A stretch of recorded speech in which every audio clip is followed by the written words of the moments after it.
चलिए, जितने लोग हैं हम उनके साथ ही आज की ये वेबिनार को शुरू करते हैं। मैं वेलकम करती हूँ आप लोगों का फिर से। और जैसा कि मैंने आज टॉपिक जो लिया है वेबिनार का वो वास्तु और रिलेशनशिप, और थोड़ा सा चेंज किया, रिलेशनशिप के साथ मनी को भी ऐड किया है।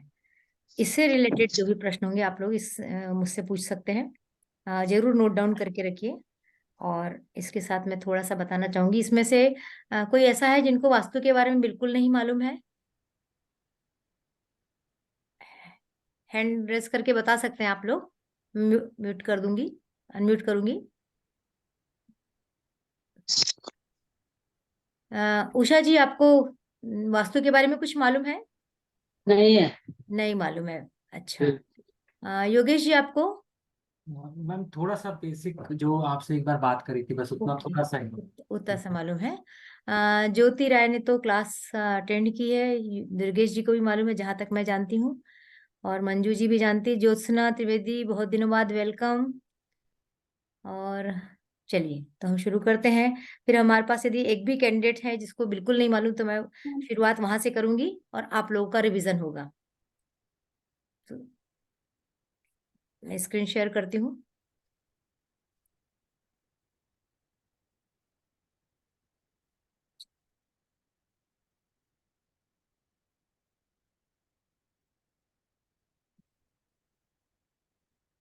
आज के वेबिनार से आप लोगों को क्या फायदा होगा, देख लीजिए। ये चीज आपको अंत में मिलेगी कि नहीं मिलेगी। जैसे मैंने कहा कि वास्तु और रिलेशनशिप आज का टॉपिक है, तो रिलेशनशिप का अर्थ क्या है हम लोग इसको समझने का प्रयत्न करते हैं। ऐसे तो हम सब जानते हैं, लेकिन फिर भी टू द पॉइंट क्या होता है वो हम सीखने की कोशिश करेंगे। रिलेशनशिप का मनोविज्ञान क्या है, क्यों रिलेशनशिप बिगड़ती है। आजकल जो वर्तमान में रिलेशनशिप की प्रॉब्लम्स हर घर में देखने को मिल रही है। कभी संयुक्त परिवार होते थे और अब संयुक्त परिवार नहीं है, एकल परिवार है, उसके बावजूद भी समस्याएं बहुत बढ़ते जा रही है।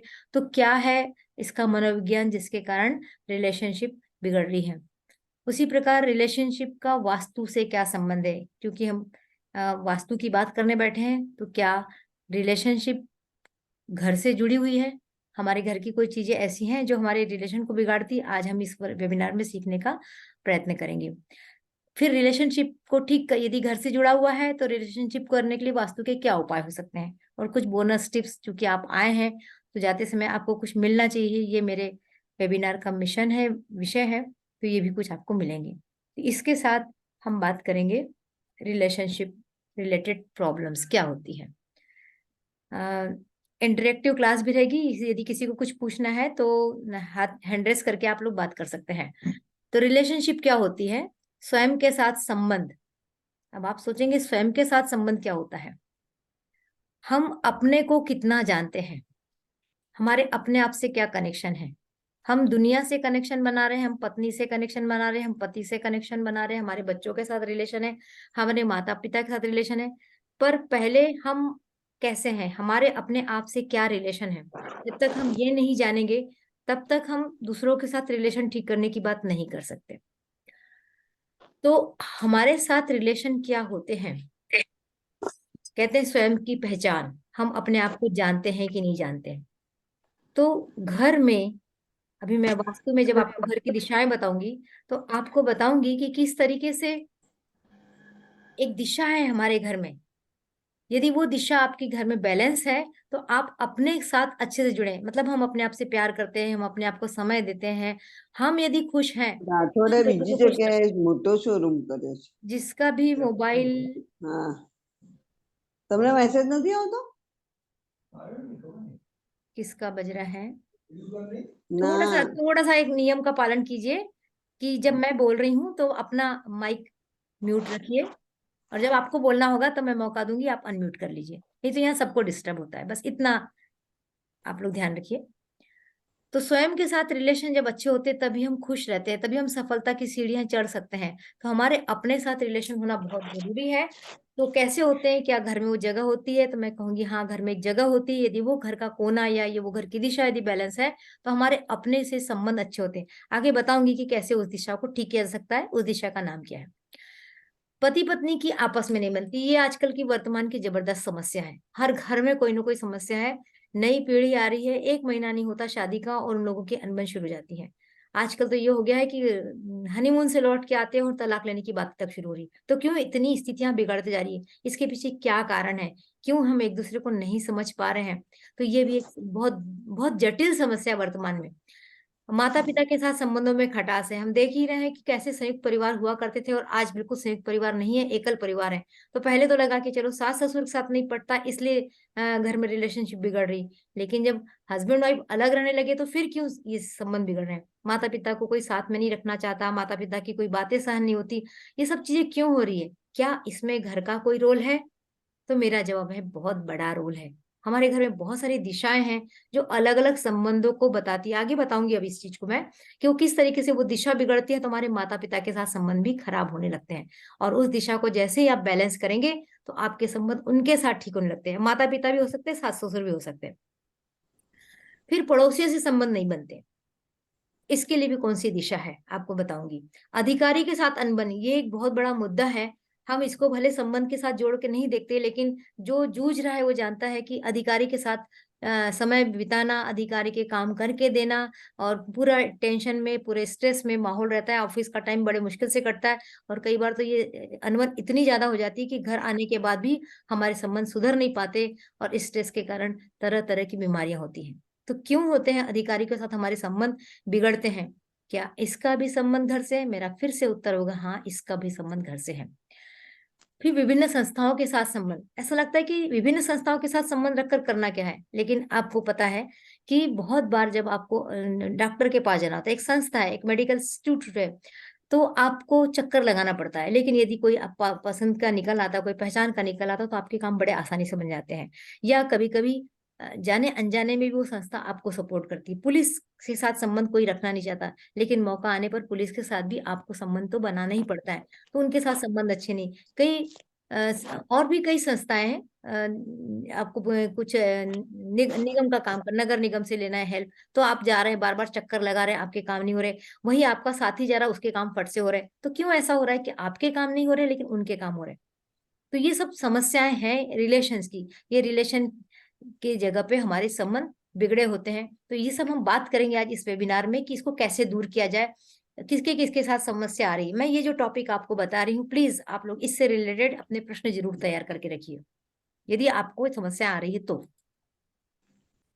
अब हम बात करेंगे रिश्तों के बिगड़ने के मनोवैज्ञानिक कारण क्या है। हर चीज के पीछे कोई ना कोई कारण होता है, बिना कारण कुछ नहीं बिगड़ता। अब यदि सबसे ज्यादा रिश्तों की बात करें तो वर्तमान में ऐसा लगता है कि जो सबसे ज्यादा अहम रिश्ता है वो है पति पत्नी का। इसमें जुड़ाव होना, उसमें आत्मीयता होना बहुत जरूरी है। वैसे माता पिता सभी रिलेशन अपनी जगह बहुत महत्वपूर्ण है, लेकिन यदि पति पत्नी का नहीं बनता तो एक परिवार बिखरता है, बच्चों पे उसका बुरा असर पड़ता है, बच्चे भी मनोरोगी होना शुरू होते हैं। तो आज हम ज्यादा से ज्यादा बात करेंगे कि हस्बैंड वाइफ के रिलेशन के बिगड़ने के कारण क्या है। इसमें साथ में सभी के रिश्ते बिगड़ने के कारण भी निकल के आएंगे। तो पहला जो मैं कारण मानती हूँ, मनोवैज्ञानिक कारण जो मानती हूँ, वो होता है स्वभाव में भिन्नता। एक जब विवाह होता है तो एक निश्चित रूप से दो परिवार आपस में मिलते हैं। दो परिवार मिलते हैं मतलब दो कल्चर मिलते हैं, दो संस्कार मिलते हैं, दो अलग अलग घरों के रीति रिवाज मिलते हैं। तो एक जो 24-25 साल में शादी हो रही है, 28 साल में शादी हो रही है, 28 साल 24 साल जो भी जिस उम्र में भी शादी हो रही है, वो एक परिवार से आ रहा है। उस परिवार के गुण, उस परिवार का रहना सहना वो लेकर आता है। जैसे लड़की की बात करें तो आती है तो उसके एक अपने स्वभाव है, और जिस घर में आई उस घर में उस पति का या उस घर के लोगों का एक अलग स्वभाव है।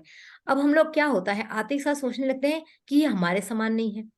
तो हम क्या सोचते हैं, जो जो हमारे घर आया वो हमारे समान हो जाए, वो हमसे मिल जाए, हमारे समान रहना शुरू कर दे, तब हमारे घर में खुशियां रहेंगी। पर ऐसा कैसे संभव है? स्वभाव में भिन्नता तो होगी, तो हम कहीं ना कहीं एक्सेप्ट नहीं कर पाते हैं। एक्सेप्ट नहीं कर पाने के कारण हमारे रिलेशन खराब होते हैं। तो जिस दिन हम ये समझने लगेंगे कि भाई स्वभाव तो अलग अलग चीज है, हमको एक्सेप्ट करना है। हाँ, बहुत ज्यादा कोई टॉर्चर हो रहा है, बहुत ज्यादा कोई भिन्नता है, तो उसको बड़े प्रेम से समझाया जा सकता है। लेकिन ये स्वभाव में भिन्नता, एक दूसरे को एक्सेप्ट नहीं करना ही रिश्तों के बिगड़ने की जड़ होती है। तो पहला कारण होगा कि स्वभाव में भिन्नता रिश्तों को बिगाड़ती है। दूसरा है स्वतंत्र अस्तित्व के महत्व को ना समझ पाना। लड़के हो चाहे लड़कियां, वर्तमान में बहुत कुछ बराबरी के दर्जे पे आ चुके हैं। एक बड़ा समाज अब इसको बराबरी को स्वीकार करने लगा है, लेकिन उसके बावजूद भी बहुत सारी तनातनी चलती है। क्यों? लड़की सोचती मेरा अस्तित्व है, मेरे अस्तित्व का सम्मान होना चाहिए। लड़का सोचता है मैं घर का हेड हूं, तो मुझे महत्व मिलना चाहिए। तो एक दूसरे के स्वतंत्र अस्तित्व को हर और बहुत ज्यादा टोका टाकी करना।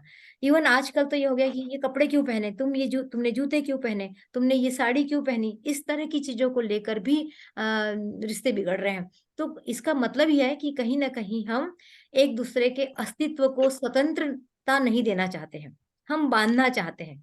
एक होता है प्रेम से बांधना, यदि प्रेम से कोई सुन रहा है आपकी बात और मान ले रहा है तो एक अलग बात है, लेकिन यदि आपने जोर जबरदस्ती की तो उसके जो स्वतंत्र अस्तित्व है उसको खतरा होता है, इसलिए भी रिश्ते बिगड़ते हैं। तो कहीं ना कहीं हमको समझना चाहिए कि हमारे इवन हमारा बच्चा भी यदि है ना, तो बच्चा भी चाहता है कि मुझे कुछ अधिकार मिले, मैं अपने पसंद का काम करूं। क्या होता है छोटे छोटे बच्चों के साथ भी, क्या होता है मम्मी कहती ये खाना बना, ये खाना पड़ेगा, आज यही खाना पड़ेगा, आज यही कपड़े पहनना पड़े। घूमने जा रहे हैं कहीं, बच्चे को मन है कि मैं ये कपड़े पहनूं, लेकिन मम्मी पापा लोग कहते नहीं तुम यही कपड़ा पहनोगी, तुम वहां जा रहे हो तुम जचोगे नहीं। ये सब चीजें उस व्यक्ति के स्वतंत्र अस्तित्व के महत्व को घटा देती है। तो हमें समझना चाहिए, चाहे बच्चा हो, चाहे माँ हो, चाहे पिता हो, चाहे सास हो, चाहे ससुर हो, चाहे पत्नी हो, कोई भी हो, उसका एक अस्तित्व है, उसके अस्तित्व का महत्व समझना चाहिए, उसको सम्मान देना चाहिए। तब हमारे रिश्तों में मिठास बनी रहती है। सॉरी।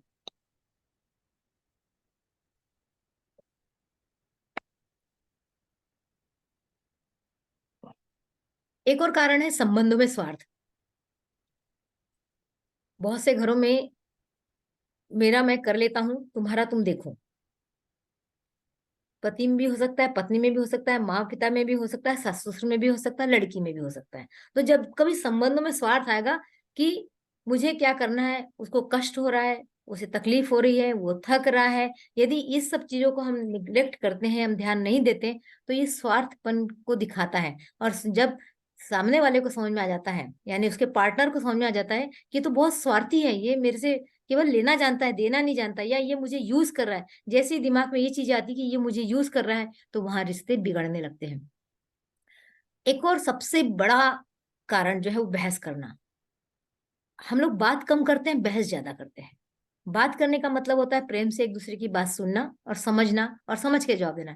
लेकिन बहस करने का मतलब होता है कि मैं सामने वालों की बात को मैं क्यों स्वीकार करूं, वो गलत बोल रहा है, मतलब हमारे दिमाग में पहले से बैठा है कि सामने वाला तो गलत ही बोल रहा है और अभी मुझे उसका जवाब देना ही है। यदि मैंने जवाब नहीं दिया, इसका मतलब मैं कमजोर हूं। तो एक ईगो है, अपने आप को पीछे दिखाना नहीं है, इस कारण घरों में बहस होती है। और जब बहुत बहस बढ़ती है तो निश्चित रूप से लड़ाई झगड़े तक पहुंच जाती है, या बहुत से घरों में बहस नहीं होती, मौन धारण हो जाता है। ये और भी खतरनाक होता है, क्योंकि ऊपर से हम शांत दिख रहे हैं लेकिन अंदर हमारे बहुत हलचल चलती है। आपने भी महसूस किया होगा, जब हम अपने जीवन साथी से, अपने माँ बाप से, अपने बच्चों से बात बंद कर देते हैं गुस्से में आके, तो क्या मन शांत होता है? मन तो ज्यादा बात करता है, बहुत ज्यादा बात करता है, और न जाने कितने दूर तक दौड़ जाता है, और फिर रिश्ते बिगड़ने लगते हैं। तो बहस करना जितना खतरनाक है, उतना ही मौन रहना भी खतरनाक है। तो ये रिश्ते को बिगाड़ता है। रिश्तों का महत्व ना समझ पाना। अभी वर्तमान में ये चीजें बहुत देखने को मिल रही है। यदि यदि बच्चे कमाने लग गए हैं तो रिश्तों का महत्व छोड़ के बच्चे विदेश बहुत जा रहे हैं, विदेश जा रहे हैं, और कुछ दिन तो उन्हें माँ बाप का ख्याल होता है, उसके बाद में जो अपने आप में बिजी हो रहे हैं, तो उन्हें मालूम ही नहीं है, वो पैसे कमाने के पीछे इतने बुरी तरह से लगे हुए हैं कि रिश्तों की अहमियत को नहीं समझ रहे। लेकिन अंत में रिश्ते बहुत महत्व के होते हैं, रिश्ते ही काम आते हैं। हम सामाजिक प्राणी है, अगर हमने रिश्तों को नहीं महत्व दिया तो हम एकाकी पड़ जाएंगे। पैसे हमारे ढेर सारे होने के बावजूद भी हमारे किसी काम के नहीं रहेंगे। तो ये कुछ चीजों को समझ के हम अपने रिश्तों को बिगड़ने से बचा सकते हैं।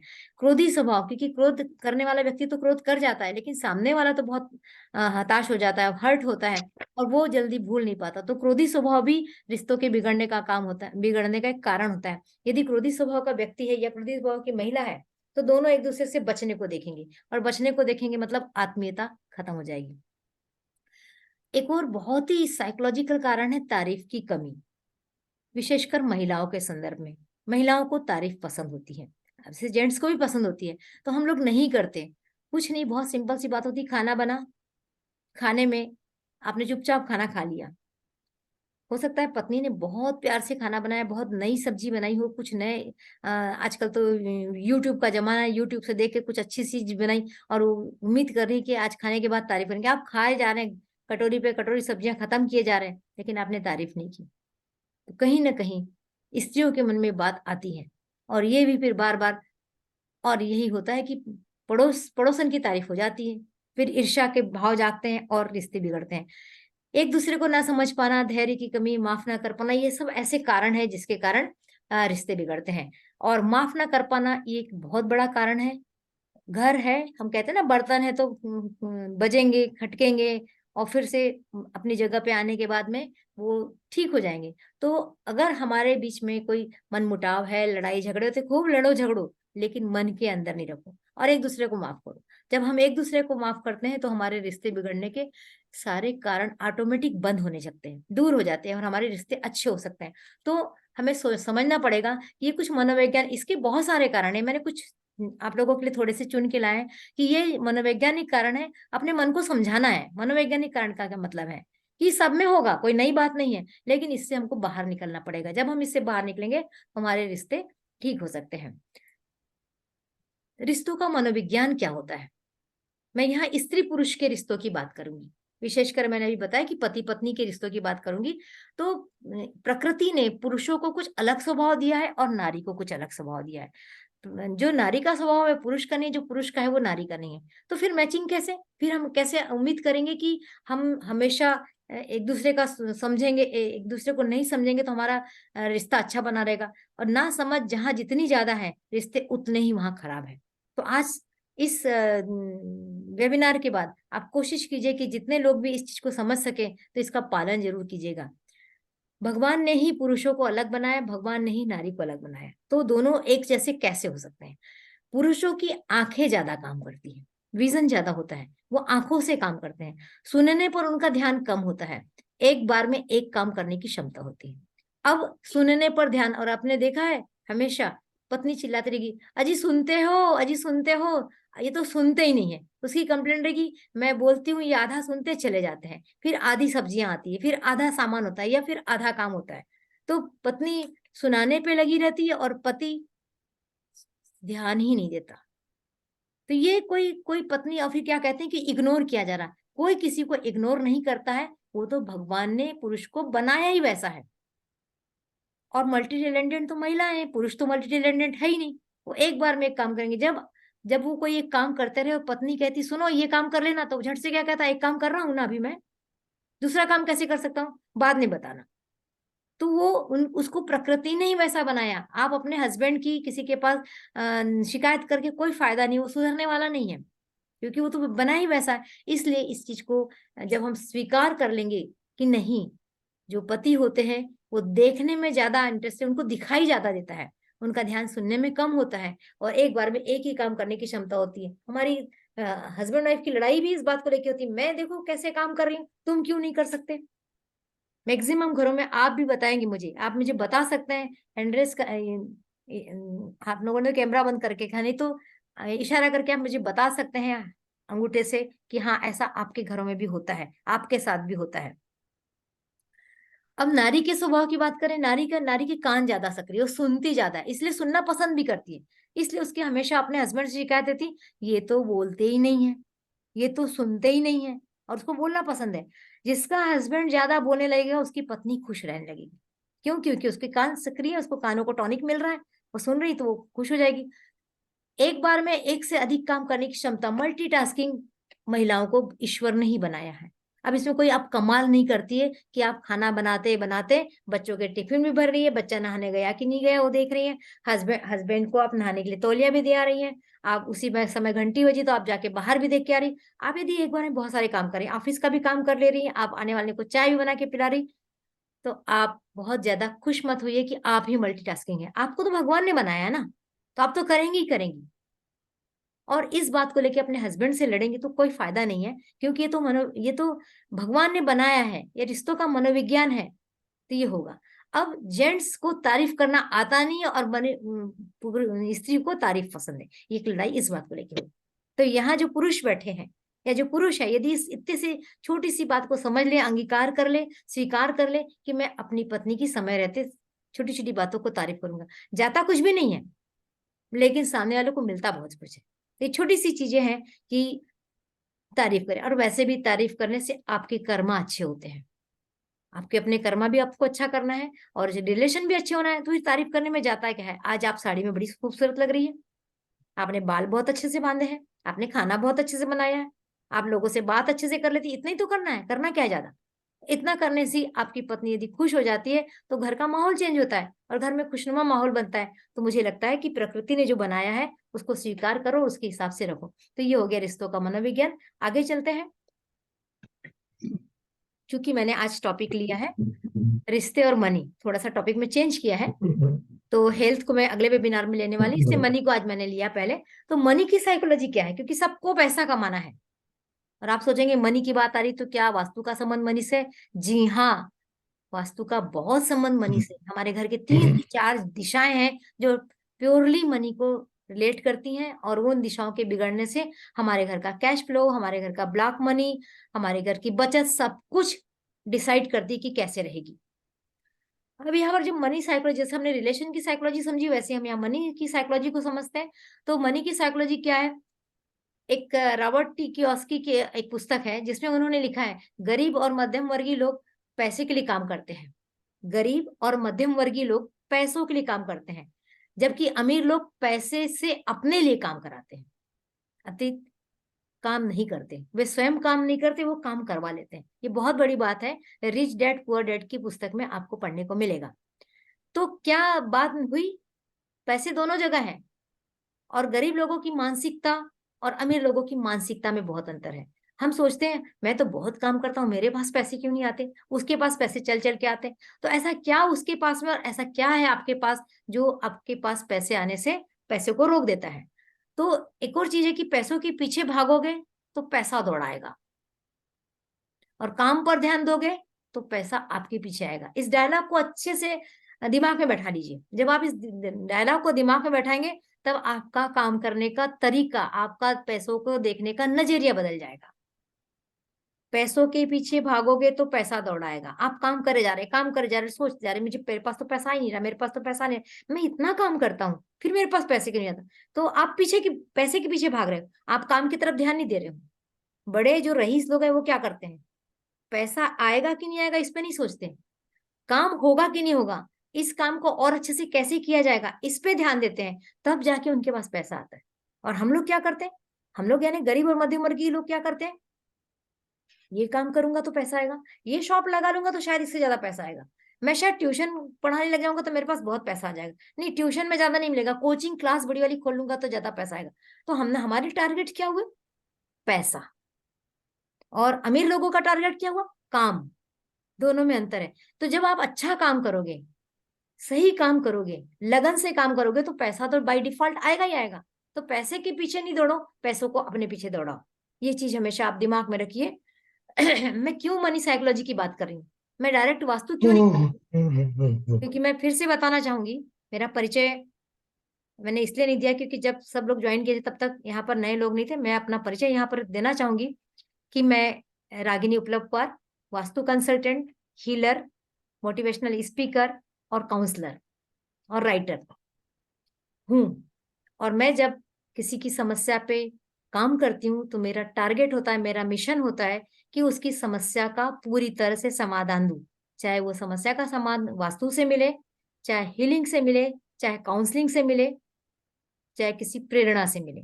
तो मैं होलिस्टिक लाइफ पे काम करती हूँ, आपको बताना चाहूंगी, क्योंकि किसी एक दवाई से जरूरी नहीं है कि रोग मिट जाए।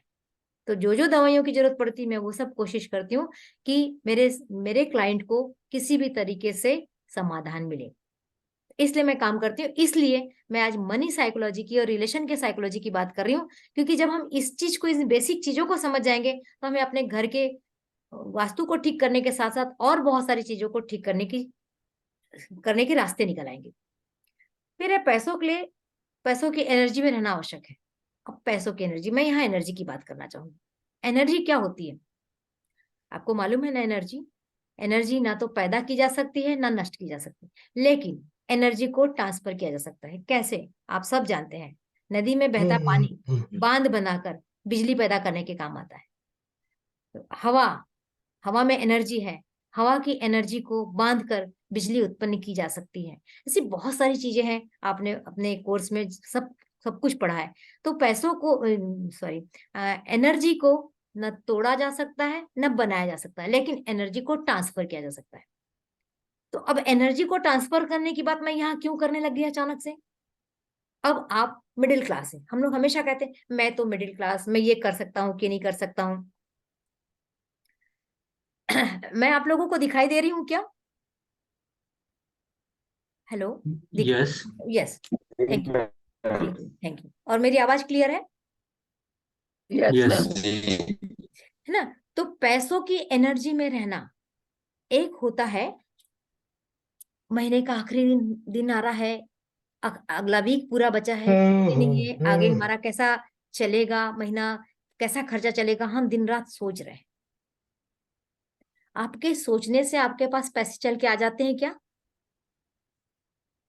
आपके सोचने से, ऐसे टेंशन लेने से पैसे चल के आ जाते हैं क्या? नहीं आते, है ना? लेकिन आपके काम करने से पैसे जरूर आ सकते हैं। तो उस एनर्जी में क्यों रहना? मतलब हम जब पैसों के बारे में सोच रहे हैं, जब पैसों को लेकर चिंतित है, तो हम कौन सी एनर्जी में? निगेटिव एनर्जी में, पैसों की निगेटिव एनर्जी में। तो पैसे हमारे पास और नहीं आएंगे। तो इस तरीके से हमें क्या करना पड़ेगा? पैसों की एनर्जी पे, मेरे पास में है। कभी नहीं कहिए कि मेरे बैंक में अकाउंट में पैसे नहीं है, मेरे पास पैसे नहीं, मेरे पास पैसे आते नहीं, मत बोलिए, बंद कर दीजिए। ऐसे बोलने से आप नेगेटिव पैसों की एनर्जी में रहेंगे। जब आप कहेंगे कि नहीं मेरे पास है, नहीं भी है तो कहिए है, मेरे पास पैसा आ रहा है, मेरे पास बहुत पैसा है। जब आप इस तरह की सोच बनाएंगे, तब आप पैसों की पॉजिटिव एनर्जी में रहेंगे। तो अभी हम पैसों की एनर्जी में नहीं रहते, इसलिए हम गरीब बनते रहते हैं। आपके रोल मॉडल, आपकी संगत आपके धन को तय करती है। आप किसके साथ रहते हैं? आप गरीबों के साथ उठते बैठते हैं तो गरीब ही रहेंगे, क्योंकि बातें कैसे होगी? बहुत महंगाई है, घर कैसे चलाना बहुत कठिन है, कहाँ से हम लग्जरी लाइफ जिए, कहाँ से पेट्रोल इतना महंगा हो गया, गाड़ी रखी खड़ी है लेकिन हम उसमें पेट्रोल नहीं डाल सकते। तो बातें ऐसी होंगी, क्योंकि उनकी भी वही समस्या, आपकी भी समस्या। लेकिन जैसे ही आपने अपनी संगत बदली, आप एक अच्छे दोस्त के साथ रहने लगे, और उस दोस्त के साथ रह रहे हैं, और बातें कैसी हो रही? आराम से अच्छी वाली बातें हो रही है, यानी गरीबी की बातें ही नहीं हो रही। तो आप पॉजिटिव एनर्जी में रहेंगे। तो आपके रोल मॉडल क्या है, आपकी संगत क्या है, वो आपके धन को तय करेगी। तो हमेशा कहा जाता है कि अपने से ऊपर वाले लेवल के लोगों के साथ रहिए, ताकि आपके पास पैसा है। ये इसका मतलब ये नहीं है कि जो पैसों से अमीर है उसके साथ रहना है। इसका मतलब ये है कि जो पैसों को लेके पॉजिटिव सोचता है, जिसकी गरीब मानसिकता नहीं, उसके साथ नहीं रहना है, जिसकी अमीर मानसिकता है उसके साथ रहना है। आपके घर की एनर्जी भी आपके धन को प्रभावित करती है, पूरा वास्तु का पॉइंट है। आपके घर में किस तरह का रख रखाव है, आपके घर में कलर्स क्या है, आपके घर में बैठने से कैसा वाइब्रेशन आती है, आपके घर की वाइब्रेशन यदि पॉजिटिव है तो आपके घर में धन आएगा। तो ये मनी की साइकोलॉजी है। तो अपने अपने दिमाग को पहले सेटल कर लीजिए कि मुझे अमीर मानसिकता के साथ रहना है या मुझे गरीब मानसिकता के साथ रहना है। यदि अमीर मानसिकता के साथ रहना है तो काम पे ध्यान है, पैसे पे ध्यान नहीं देना है। पैसा आएगा, चल के आएगा, नहीं आएगा ऐसा हो ही नहीं सकता, पर काम को फोकस कीजिए। फिर पैसों की एनर्जी में रहिए। कभी मत कहिए मेरे पास पैसे नहीं है, आ रहे हैं, सोचिए भी मत, आ रहे हैं। तो इस तरीके से, किसी का माइक अनम्यूट है, म्यूट कर लीजिए।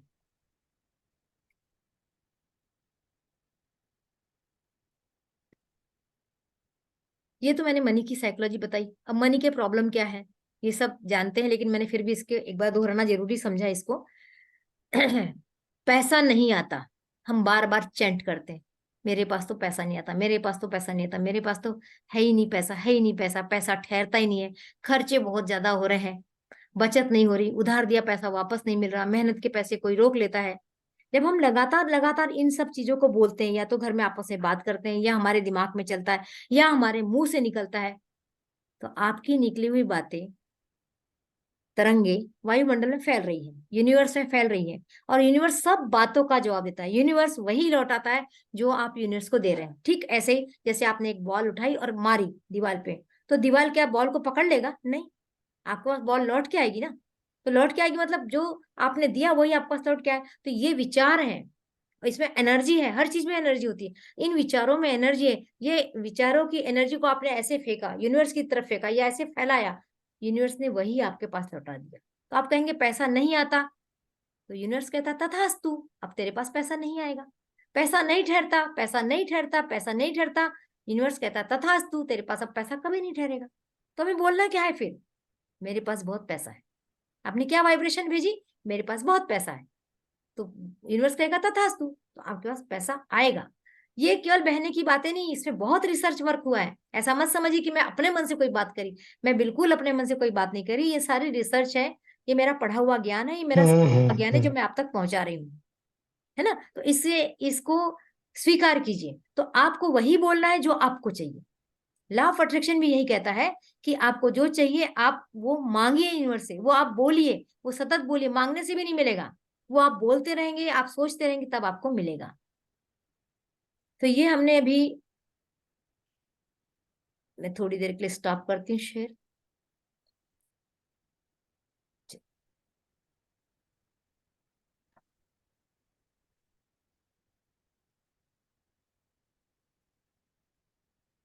अभी तक मैंने जितना आप लोगों को बताया, मैं आपका एक बार गैलरी भी मैं देखती हूँ आप लोगों को। कितने लोगों को मनी की साइकोलॉजी समझना जरूरी है ऐसा लगा? मुझे मैसेज करके बताइए। आईफोन, आपका नाम अनम्यूट कर लीजिए। हेलो मैम, मैं निशा हूँ।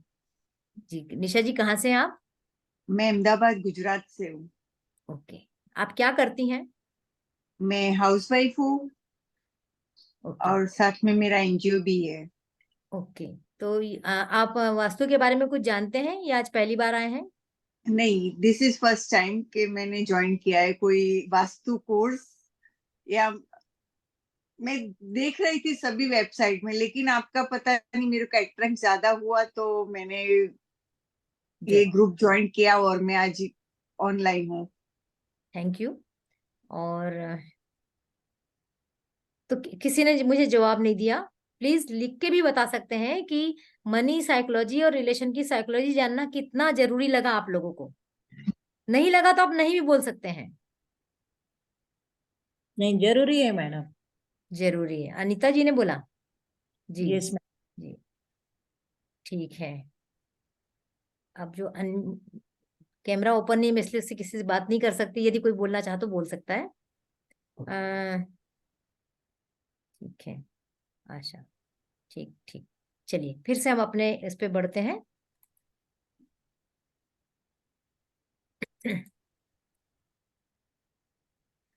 अब हम बात करते हैं वास्तु के, जो हमारा टॉपिक है। वास्तु क्या है बहुत संक्षिप्त में बताने की कोशिश करूंगी, क्योंकि यहाँ निशा जी भी हैं और भी दो लोग हैं, लक्ष्मी जी, कि इन्होंने कहा हम वास्तु पहली बार ज्वाइन कर रहे हैं।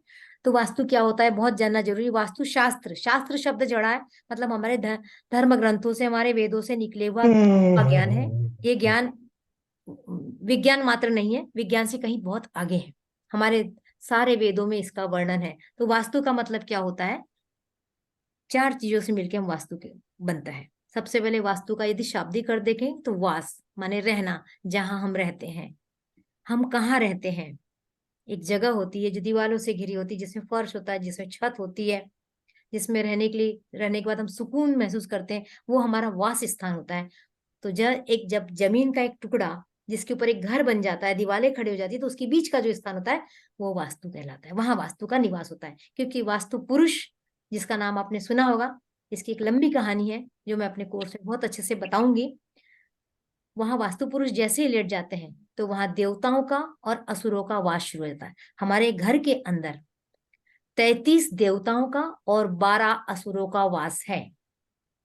असुर भी काम करते हैं हमारे घर में और देवता भी काम करते हैं। इस तरीके से ब्रह्मा को मिला दिया जाए तो 45 देवताओं का हमारे घर में वास है। और देवता मतलब एक एनर्जी, हम उसको इस फॉर्म में देखते हैं, दुर्गा के फॉर्म में देखते हैं, हनुमान जी के फॉर्म में देखते हैं, गणेश जी के फॉर्म में देखते हैं, लक्ष्मी जी के फॉर्म में देखते हैं। तरह तरह से हम उस एनर्जी को देखते हैं, उस एनर्जी को हमने नाम दिया हुआ है। लेकिन आपको मालूम है कि जो दुर्गा की एनर्जी है वो लक्ष्मी की एनर्जी नहीं है। जो लक्ष्मी की एनर्जी वो काली की एनर्जी नहीं है, जो काली की एनर्जी वो हनुमान जी की एनर्जी नहीं है, वो गणेश जी की एनर्जी नहीं। सबके अपने अपने बटे हुए काम है, सबके अपने अपने दायरे हैं। तो अब जब हमारे घर में इतने सारे देवता बैठे हैं तो क्या वो अपना काम नहीं करते होंगे? वो अपना काम करते हैं। अगर वो जिस जगह पे बैठे हैं वो यदि बैलेंस है, उनको वो चीजें मिल रही जो उनको चाहिए, तो वो खुश हैं। वो खुश है तो आपका घर बैलेंस है। आपका घर बैलेंस है तो आपके घर में पॉजिटिव एनर्जी है। आपके घर में पॉजिटिव एनर्जी है तो आप खुश हैं, आपके सब काम में सफलता मिल रही है। यदि वो देवता नाखुश है, देवता नाखुश है मतलब घर में एनर्जी निगेटिव हो गई। एनर्जी निगेटिव हो गई तो आपका घर निगेटिव हो गया, तो आपके घर में चिड़चिड़ाहट मची रहेगी, बहस होती रहेगी, लड़ाई झगड़े होंगे, बीमारियां आएंगी, पैसे रुक जाएंगे, कोई घटनाएं होंगी, कोई दुर्घटनाएं होंगी, यानी कि सारी नकारात्मकता आ जाएगी। और फिर आप जिस काम में हाथ डालेंगे वहीं असफलता आपको मिलेगी। तो इसलिए अपने घर में देवताओं को खुश रखना बहुत जरूरी है। लेकिन देवताओं को खुश रखने के पहले हमें हमारे घर में देवता कहाँ बैठे हैं जानना जरूरी है। ये देवता बनते कैसे ये जानना जरूरी है। वास्तु होता क्या है ये जानना जरूरी है। तो मैंने जैसा बताया कि वास्तु मतलब वास स्थान, जहां हम रहते हैं वो स्थान वास्तु कहलाता है। ये कैसे बनता है? ये पंच तत्वों से बनता है। आप सबको मालूम है कि हमारा शरीर भी 5 तत्वों से मिलकर बना हुआ है ना? जल तत्व, वायु तत्व, अग्नि तत्व, पृथ्वी तत्व और आकाश तत्व। तो ये तो हमारा शरीर हो गया। हमारी प्रकृति भी इन 5 तत्वों से मिलकर बनी है। मैंने यहाँ पर कुछ चित्र में दिखाने की कोशिश की। देखो, ये अर्थ एलिमेंट है, पृथ्वी तत्व, ये एयर एलिमेंट, वायु तत्व, फायर एलिमेंट, और ये वाटर एलिमेंट, और इधर ये आकाश एलिमेंट। तो ये 5 तत्व से प्रकृति भी बनी हुई है, और 5 तत्वों से ही हमारा घर भी बना हुआ है। तो हमारे घर में भी ये 5 तत्व है। कहाँ है अभी नहीं मालूम, लेकिन जो वास्तु सीखा है उनको मालूम है कि कहाँ पर है। ये हो गया। उसके बाद हमारे घर में दिशाएं हैं। दिशाओं के बारे में आप सब जानते हैं, पूरब, पश्चिम, उत्तर, दक्षिण, ये 4 दिशाएं तो सब जानते हैं। इसके बाद आपने 4 कोणों के नाम भी सुने हैं, आग्नेय कोण, ईशान कोण, वायव्य कोण, नैऋत्य कोण, है ना? तो ये 4 दिशाएं और 4 कोण माने 8 दिशाएं हो गई।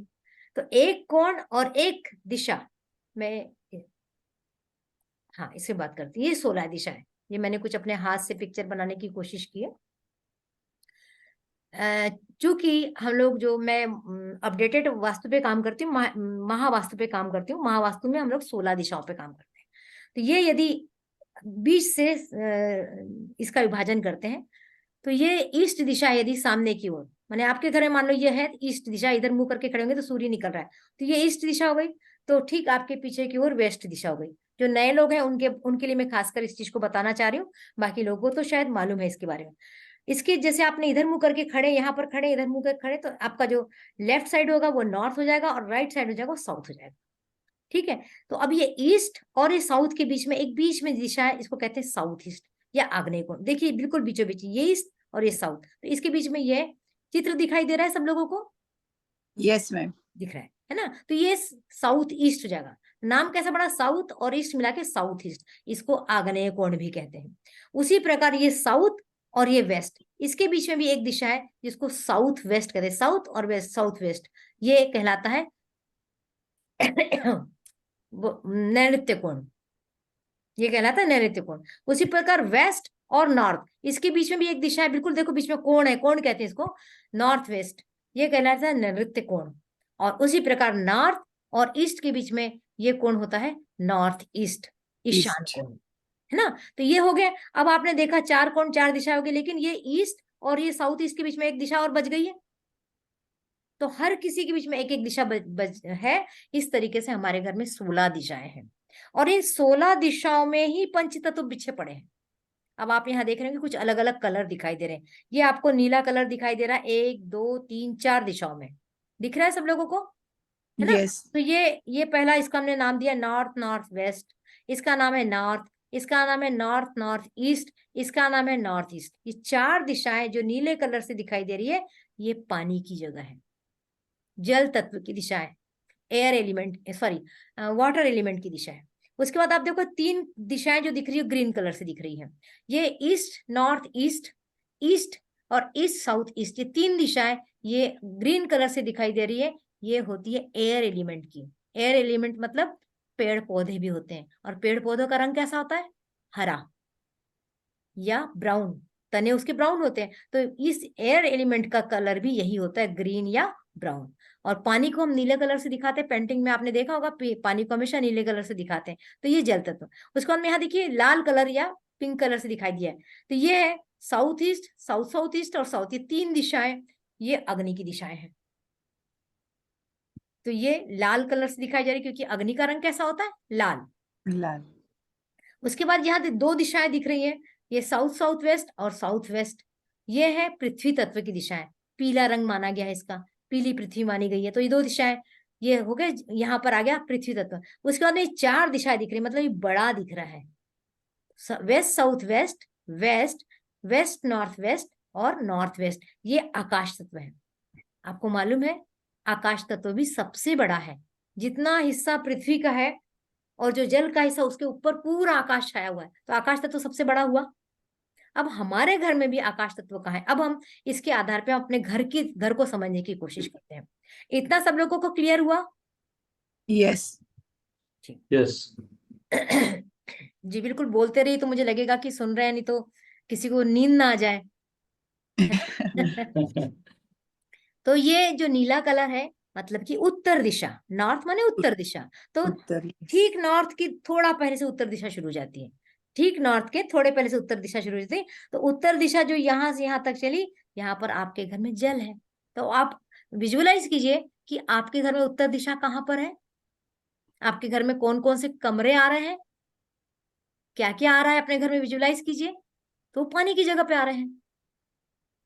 आप चाहे तो मुझे बता भी सकते हैं जिसको विजुअलाइज हो जाए, ठीक है। उसी प्रकार एयर तत्व में आपके घर में क्या क्या चीजें आ रही हैं, इसको भी देखिए। क्या यहाँ मंदिर आ रहा है, क्या यहाँ किचन आ रहा है, क्या यहाँ बेडरूम आ रहा है, क्या यहाँ टॉयलेट आ रहा है, इतने जगह पे आ रहा है, इसका मतलब आपके घर में एयर तत्व में ये चीजें हैं, कुछ ना कुछ तो आ ही रहा होगा, है ना। उसके बाद ये फायर एलिमेंट है। फायर, फायर से नाम से ही डर लगता है ना, अग्नि। अग्नि क्या करती है, एक्टिव करती है। अग्नि क्या करती है, काम करने के लिए प्रेरित करती है। जो व्यक्ति बहुत भागता दौड़ता रहता है, कुछ भी बोले तुरंत हाँ बताओ बताओ क्या करना है बताओ, मतलब उसके अंदर अग्नि बहुत तेज होती है। और जिस घर में लोग बहुत एक्टिवली काम करते हैं ना, उस घर की अग्नि अच्छी होती है। और कुछ घर ऐसे भी होते हैं जहां लोग बहुत आलसी होते हैं, हाँ करता हूं ना, कर लूंगा ना, अरे कल करेंगे ना, आज क्या जल्दी है, ऐसे भी लोग होते हैं ना, कि नहीं होते? होते हैं, होते हैं। तो उस घर में निश्चित रूप से फायर एलिमेंट गड़बड़ है, तभी वहां के लोग सुस्त हैं। तो आप बिल्कुल ध्यान दीजिए कि किस घर में लोग एक्टिव है। यदि आपके घर में भी 4 लोग हैं, 3 लोग एक्टिव और 1 एक्टिव नहीं है, तो देखिए वो उसके ऐसे क्या है, उसके अंदर अग्नि है कि नहीं है। या तो उसके शरीर में अग्नि नहीं होगी, या वो अपने घर के ऐसे जल तत्व वाली दिशा में सो रहा होगा, ये आमने सामने की दिशा में, ये विपरीत दिशा में सो रहा होगा। यहाँ रहने वाले लोग आलसी बनने लगते हैं, यहाँ रहने वाले लोग मोटे होने लगते हैं, यहाँ रहने वाले लोग भागते दौड़ते हैं, काम करने को उत्साहित रहते हैं, फुर्तीले रहते हैं, क्योंकि अग्नि में ऊर्जा होती है। इसको हम मंगल ग्रह की जगह भी कह सकते हैं, पूरी नहीं तो मंगल ग्रह हमको एक्टिव करता है। मंगल ग्रह हमारा फायर एलिमेंट का होता है। अब आते हैं हम यहाँ पृथ्वी तत्व की दिशा में। पृथ्वी कैसी होती है, पृथ्वी को उठा के कोई चल सकता है क्या? एक पहाड़ को कोई उठा सकता है क्या? हनुमान जी और कृष्ण जी के अलावा किसी ने उठाया क्या? नहीं उठाया। आप उठा सकते, आप एक बड़ा पत्थर भी उठाएंगे तो ऐसे करेंगे और पटक से रख देंगे उसको उठा के, नहीं बहुत भारी है। तो भार जिसमें है वो है पृथ्वी तत्व, समझ में आया? जिसके अंदर भार है वो है पृथ्वी तत्व। तो मतलब यहाँ पर हमारे घर की क्या चीजें होनी चाहिए, भारी भारी चीजें होनी चाहिए। यदि यहाँ भारी चीजें रख दी जाओगे तो ये तत्व, ये जगह बैलेंस हो जाएगी। लेकिन यहाँ आपने हल्की फुल्की रख दी, उठा के भार इधर कहीं रख दिया, पूरा उल्टा, घर बिगड़ गया। आपका घर वास्तु सम्मत बनाया होगा किसी ने, तो भी बिगड़ जाएगा यदि आपने सामान सही जगह पर नहीं रखा है तो। क्लियर? यस। है ना। तो ये भार रखने की जगह है। अच्छा, भार के साथ साथ अभी कभी आपने सुना होगा, कहते हैं इसके बातों में बहुत दम है, वजन है इसकी बातों में, ऐसा सुना है क्या? हाँ सुना है ना। सुना है ना। तो किसके बातों में दम है, किसके बातों में वजन है? मोदी जी को सुनो, अभी अटल बिहारी वाजपेयी को सुनो, कुमार विश्वास को सुनो। आप उसको सुनना पसंद करते हो ना? यस। बहुत सारे नेता हैं, बहुत सारे ऐसे लोग हैं जिसको आप सुनना ही नहीं चाहते, रुक रुक के बोल रहे हैं, या बोल रहे हैं तो क्या बोल रहे हैं पता ही नहीं चलता। तो उनका पृथ्वी तत्व, उनके घर का पृथ्वी तत्व, उनके शरीर का पृथ्वी तत्व बिगड़ा होता है, तब वो बोल नहीं पाते। और ठहराव, पृथ्वी तत्व में ठहराव है। पानी बहता है, पृथ्वी बहती है क्या? पानी बहता है, हवा बहती है, पृथ्वी बहती है क्या? नहीं। तो पृथ्वी तत्व मतलब ठहराव देने वाला। तो जिंदगी में ठहराव है, नहीं तो पता चलता आज ये नौकरी की, अगले महीने दूसरी नौकरी की, तीसरे महीने दूसरी नौकरी की, यहाँ भाग रहे वहां भाग रहे, कुछ भी हासिल नहीं हो रहा। जिसके साथ ऐसा हो रहा है उसका ये तत्व बिगड़ा हुआ है, ये दिशा बिगड़ी हुई है, इसलिए वो भाग रहा है, क्योंकि उसकी जिंदगी में ठहराव नहीं है। साथ में रिलेशन की भी जगह होती है, अभी मैं बताऊंगी आपको रिलेशन के बारे में। जिसके रिलेशन बिगड़े हुए हैं, कोई पसंद नहीं कर रहा या कोई उसको पसंद नहीं कर रहा, तो जरूर मानिए ये दिशा गड़बड़ है। ठीक है। उसके बाद में ये जो दिशा है, ये आकाश तत्व की दिशा, मैंने पहले ही बताया कि आकाश तत्व सबसे बड़ा होता है हमारे घर में। पृथ्वी में भी, यूनिवर्स में भी आकाश तत्व सबसे बड़ा है। तो यहाँ यहाँ क्या क्या मिलता है आपको? यहाँ पढ़ाई की दिशा मिलेगी, बचत की दिशा मिलेगी, सारे गेन्स जो जिंदगी में होते, सारी अचीवमेंट जो होते हैं हमारी, सारी उपलब्धियां जो हमारी होती है, उसके लिए जिम्मेदार ये दिशा है, पश्चिम की दिशा। बहुत अफसोस के साथ अफसोस होता है मुझे जब लोग कहते हैं कि पश्चिम मुखी मकान नहीं होना चाहिए। ये तो प्राप्तियों की दिशा है, जहां से हमें कुछ मिलेगा उसकी तरफ तो मुंह करके खड़े रहना ही चाहिए। क्यों नहीं करने, मुंह करना चाहिए उसकी तरफ, है ना? तो घर का मुंह भी हो सकता है, पश्चिम मुखी मकान कोई बुरा नहीं होता, किसी भी दिशा का मकान बुरा नहीं होता। ये डिटेल जब कोर्स हम बात करेंगे तो मैं बताऊंगी आप लोगों को कि कैसे किसी भी दिशा में बना हुआ मकान गड़बड़ भी हो सकता है और अच्छा भी हो सकता है, सामान्य भी हो सकता है, लेकिन प्रॉपर कहाँ बना हुआ है। जैसे यहां से यहां तक आपका दरवाजा आ रहा है तो बेस्ट, यहां से यहां दरवाजा आ रहा है तो बेस्ट, यहां से यहां दरवाजा आ रहा है तो बेस्ट, यहां से यहां दरवाजा आ रहा है तो बेस्ट। अब देखा आपने, साउथ का दरवाजा भी अच्छा है, वेस्ट का दरवाजा भी अच्छा है, नॉर्थ का दरवाजा भी अच्छा है, ईस्ट का भी दरवाजा अच्छा है। तो फालतू की गलतफहमी पाल के बैठे हैं कि दक्षिण मुखी मकान नहीं होना चाहिए। सारे रईसों के मकान दक्षिण मुखी मकान है, लेकिन दक्षिण में भी कहां पर? ये यहाँ, यहाँ बस इतनी जगह में। तो ये सब बहुत सारी गलतफहमियां वास्तु को लेकर है। जब हम वास्तु को प्रॉपर समझेंगे तब हमको पता चलेगा कि ये तो गलतफहमियां हैं, ये तो वास्तु में कुछ है ही नहीं। तो इस तरीके से ये वास्तु की 16 दिशाएं, ये 16 दिशाएं सबको समझ में आ गई तो मुझे आप बता सकते हैं कि हाँ, ये 16 दिशाओं के बारे में हमको थोड़ा नॉलेज हुआ है। मैं पूरे नॉलेज की तो बात नहीं कर रही हूँ।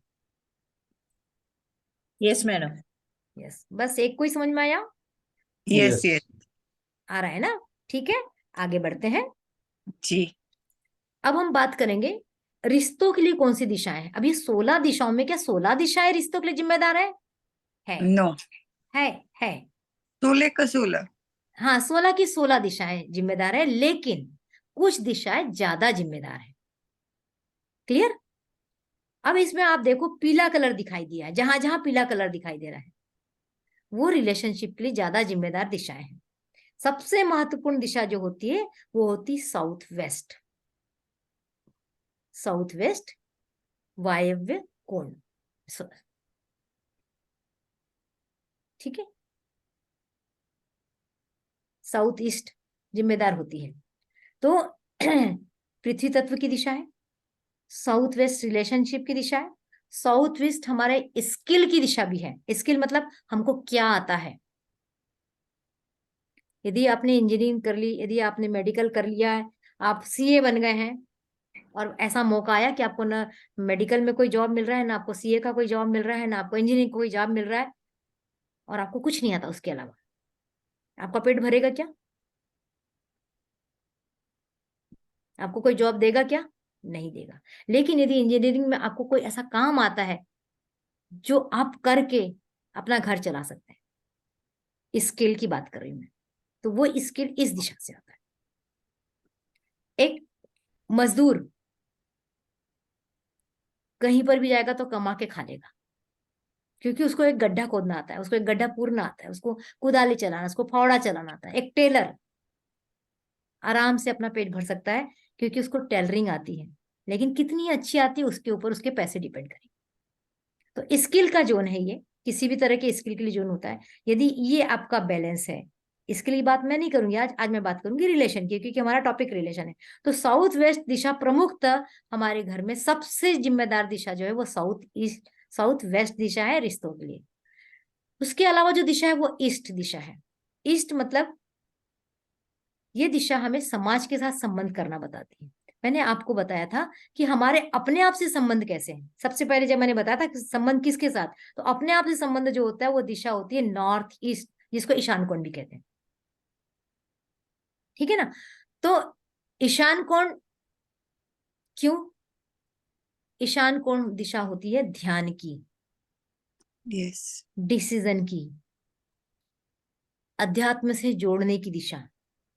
जब हम अपने आप से झांकते हैं, अपने आप को समझने की कोशिश करते हैं, जब तक हम संसार के बीच में सांसारिक मामलों से उलझे हुए, तब तक हम अपने आप को समय नहीं दे पाते, और अपने आप को समय नहीं दे पाते तो अपने आप को समझ नहीं पाते। रोना आया रो लिया, हंसना आया हंस लिए, गाली देना हुआ किसी को, डांटना किसी को तो दे दिया। यही करते हैं, यही करते हैं हम जी। लोग, है ना। लेकिन जैसे ही आपके या कहते पता नहीं मेरे रिलेशन क्यों खराब हो गए, मैंने तो उसको कुछ नहीं बोला, या मुझे गुस्सा आया तो मैंने उसको कुछ बोल दिया, पर मैं माफी मांग रहा हूँ लेकिन वो मुझे माफ नहीं करा। ऐसी तमाम बातें जब हमारी होती है, इसका मतलब हमारे घर में नॉर्थ ईस्ट दिशा बैलेंस नहीं होती, नॉर्थ ईस्ट दिशा बिगड़ी हुई होती है। तो नॉर्थ ईस्ट दिशा यदि अच्छी है तो आपकी समझ अच्छी हो जाएगी। समझ अच्छी हो जाएगी तो आपको समझ में आएगा कि मेरी गलती, आप अपनी गलती स्वीकार करेंगे, आप दूसरे की गलती को माफ करना सीखेंगे। मैंने भी एक पॉइंट बताया था माफ करने वाला, है ना। तो ये दिशा आपकी इसलिए जरूरी है कि इससे आपका दिमाग अच्छा रहता है। जिसका दिमाग अच्छा होता है ना उसको सारी बातें समझ में आती, जिसका दिमाग अच्छा नहीं तो उसको सारी बातें समझ में आएगी नहीं। इसलिए हमारे घर में सबसे सबसे सबसे ज्यादा जरूरी जो जगह होती है वो नॉर्थ ईस्ट होती है, यानी कि दिमाग होता है। वास्तु पुरुष मंडल जो उल्टा सोया हुआ है उसका सिर यहाँ पर है, और ये हमारा सिर है, हमारा घर, हमारे घर का सिर ये है। यदि ये बैलेंस है तो आपका दिमाग बहुत अच्छे से काम करेगा। आप समझेंगे कि किसके साथ मुझे संबंध अच्छे रखना है, किसके साथ संबंध बुरे रखना है। कई बार हम उन रिलेशन को लेके बहुत दुखी होते हैं जो हमें तकलीफ देते हैं। कई बार हमारे पड़ोसी, हम बहुत दुखी हो रहे हैं, पड़ोसी ने मुझे ऐसा बोल दिया, पड़ोसी ने मुझे वैसा बोल दिया, पड़ोसी ने मुझे वैसा बोल दिया, पड़ोसी ने मुझे, अरे वो पड़ोसी तुम्हारे लिए जरूरी है कि नहीं ये तो समझो जिंदगी में। और वो समझ इसलिए नहीं आ रही क्योंकि नॉर्थ ईस्ट बिगड़ा हुआ है। अधिकारी से अनबन हो रही, क्यों हो रही है? नॉर्थ ईस्ट बिगड़ा हुआ है, पता ही नहीं चल रहा क्यों बिगड़ी है। मुझे अधिकारी के साथ कैसे रहना चाहिए कि मेरी अनबन खत्म हो जाए, नॉर्थ ईस्ट बताएगा। तो नॉर्थ ईस्ट का बैलेंस रहना बहुत जरूरी है। बैलेंस क्या होता है, इम्बैलेंस क्या होता है, मैं भी थोड़ी से बताती हूँ। उसके बाद की दिशा ईस्ट दिशा, समाज से जोड़ने की दिशा ये है। हम सामाजिक प्राणी, हम अकेले नहीं रह सकते। तो ये दिशा यदि गड़बड़ है तो आपको अकेला बना देगी, आपसे लोग दूर भागना शुरू करेंगे, आपके सामाजिक संबंध खराब हो जाएंगे। तो इस दिशा का भी आपके साथ, आपके लिए बहुत जरूरी है कि अच्छी रहे। उसके बाद ये दिशा के बारे में मैंने बताया। एक होती है नॉर्थ वेस्ट दिशा, ये पति पत्नी के संबंधों के लिए सबसे उत्तम दिशा होती है। यदि ये पति पत्नी के संबंध खराब है तो ये मान के चलिए जिसके घर में भी ये प्रॉब्लम है, नॉर्थ वेस्ट दिशा आपके घर में बैलेंस नहीं है, मतलब यहाँ कुछ इनबैलेंस है। इनबैलेंस कैसे आता है मैं अभी बताने वाली हूँ।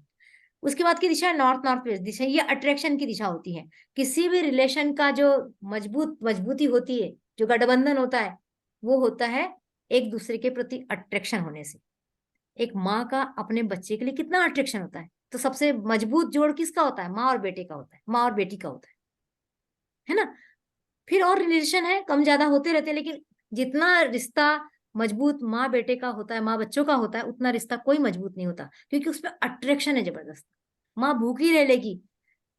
अभी मैं आज एक कहानी पढ़ रही थी, कहानी नहीं पढ़ रही थी, एक प्रेरक कथा पढ़ रही थी। प्रेरक कथा भी नहीं कह सकते उसको, कुछ संदर्भ में बताती हूँ घटना कि एक 10 फीट ऊंची दीवार है, 10 फीट भी नहीं, 100 फीट ऊंची दीवार है।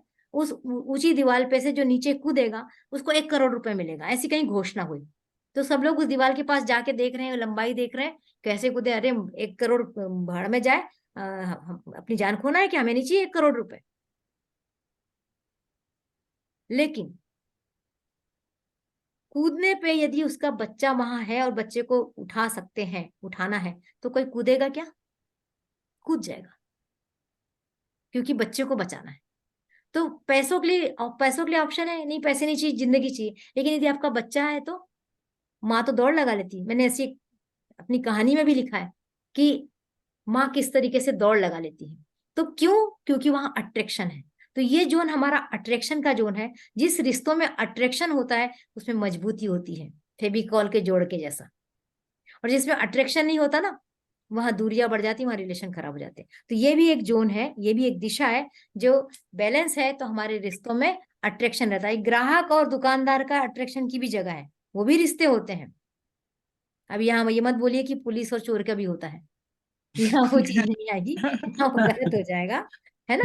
तो इस तरीके से ये इतनी दिशाएं हुई। इतनी दिशाओं में यदि बैलेंस है तो हमारे रिश्ते अच्छे, बैलेंस नहीं है तो रिश्ते बिगड़ते हैं। अब बैलेंस इम्बैलेंस को मैं थोड़े से मैं समझाती हूँ, कि बहुत डिटेल ओवरडोज हो जाएगा तो समझ में नहीं आएगा, इसलिए मैं बहुत संक्षिप्त में आपको थोड़ा थोड़ा बताती हूँ। क्या होता है, हमारा जो घर होता है वो स्क्वायर होता है, रेक्टेंगुलर होता है, आयताकार होता है या चौकोन होता है। गोलाकार तो बहुत कम मिलता है। यदि गोलाकार है तो बैलेंस रहता है ऑटोमेटिक, पर गोलाकार घर बने नहीं होते हैं। चौकोन में बैलेंस होने की संभावना रहती है, लेकिन चौकोर प्लाट अच्छे नहीं माने जाते। सबसे अच्छे प्लाट माने जाते हैं आयताकार प्लाट।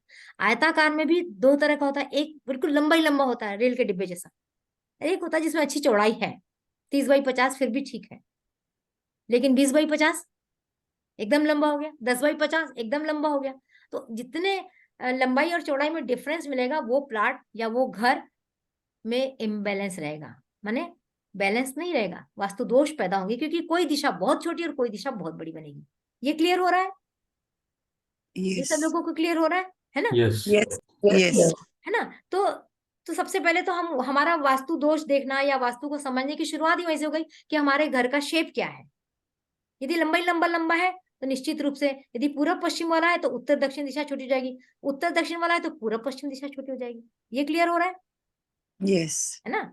तो पहला वास्तु दोष है। तो अगर हमारे घर में कोई दिशा छोटी है, कोई दिशा बड़ी है, तो जो दिशा छोटी है उसके जो गुण होंगे वो कम हो जाएंगे। यदि दिशा बड़ी है तो भी उसके जो गुण होंगे वो दोषपूर्ण हो जाएंगे, क्योंकि किसी चीज का बढ़ना या घटना अच्छा नहीं होता, किसी चीज का बैलेंस रहना अच्छा होता है।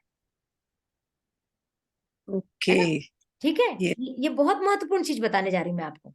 ठीक है, बहुत बेसिक चीजें बता रही हूँ और बहुत तर्क वाली चीजें बता रही हूँ, इसको आप ध्यान से समझने की कोशिश कीजिए। तो हमारे घर में अगर अगर आपको कोई चीज अच्छी लगती, मान लीजिए कचौड़ी बहुत पसंद है और आपने 5 कचौड़ी खा ली, 7 खा ली, क्या होगा? कुछ होगा ना, अपचन. होगा। तो बिगड़ा ना, ज्यादा कोई चीज है। बहुत लोगों के दिमाग में होता है कि चीजें बढ़ जाना बड़ा अच्छा होता है, नहीं। कभी भी चीजों का बढ़ना या कभी भी चीजों का घटना दोनों ही अच्छा नहीं होता, बैलेंस रहना चाहिए। तो यदि घर का कोई कोना छोटा, घर की कोई दिशा छोटी या बड़ी है तो इम्बैलेंस आएगा। तो पहला इम्बैलेंस समझ में आया सबको? Yes. दूसरा इम्बैलेंस क्या होता है, मैंने क्या बताया? अभी फिर से पीछे वाले चित्र पे चलते हैं हम, है ना। मैंने क्या बताया, ये पानी की जगह है हमारे घर में, ये उत्तर दिशा पूरी पानी की है, लेकिन यहाँ पर आपका यहाँ किसी एक दिशा में किचन आ गया। किचन आ गया मतलब गैस चूल्हा आ गया, गैस चूल्हा आ गया मतलब अग्नि आ गई। अग्नि यहाँ ठीक रहेगी क्या पानी के ऊपर? नहीं. नहीं। तो बैलेंस रहेगा कि इम्बैलेंस रहेगा?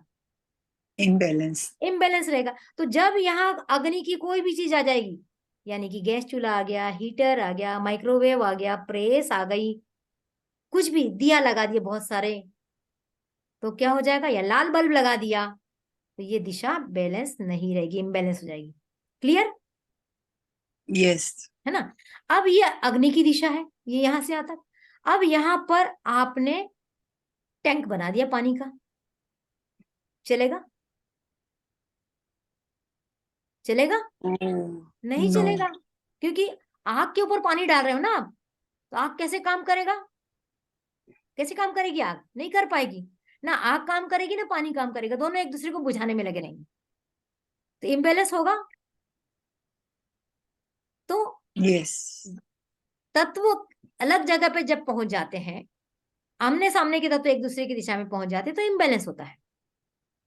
जैसे ये पेड़ पौधे हैं, पेड़ पौधे की जगह है, वायु तत्व की जगह है। वायु तत्व यदि यहाँ आ गया, यहां से यहां तक आ गया, ये यहां से यहां तक, तो इम्बैलेंस हो जाएगा। या यहाँ की चीज यहाँ पहुंच गई तो इम्बैलेंस हो जाएगा, यहाँ की चीज यहाँ पहुंच गई तो इम्बैलेंस हो जाएगा, यहाँ की चीज यहाँ पहुंच गई तो इम्बैलेंस, यहाँ की चीज यहाँ पहुंच गई तो इम्बेलेंस जाएगा। ये समझ रहे हैं ना, मैं यहाँ यहाँ बोल रही हूँ उसको, माने दूसरे तत्व की जगह पे चीजें जब पहुंच जाती तो इम्बेलेंस होता है। तो पहला क्या होता है, जब कोई जोन छोटा है या कोई जोन बड़ा है तो इम्बेलेंस। एंटी एलिमेंट मतलब दूसरे तत्व की जगह चीजें यदि वहां आ जाती है तो इम्बेलेंस क्रिएट होता है इस तरीके से। या फिर आप कुछ नहीं है, आपका घर बहुत बढ़िया है, आपने यहाँ गए, यहाँ पर आपका पानी का सामान रखा है, यहाँ आपका अग्नि का सामान रखा है, यहाँ आपने वायु की चीजें रखी, यहाँ आकाश की चीजें रखी।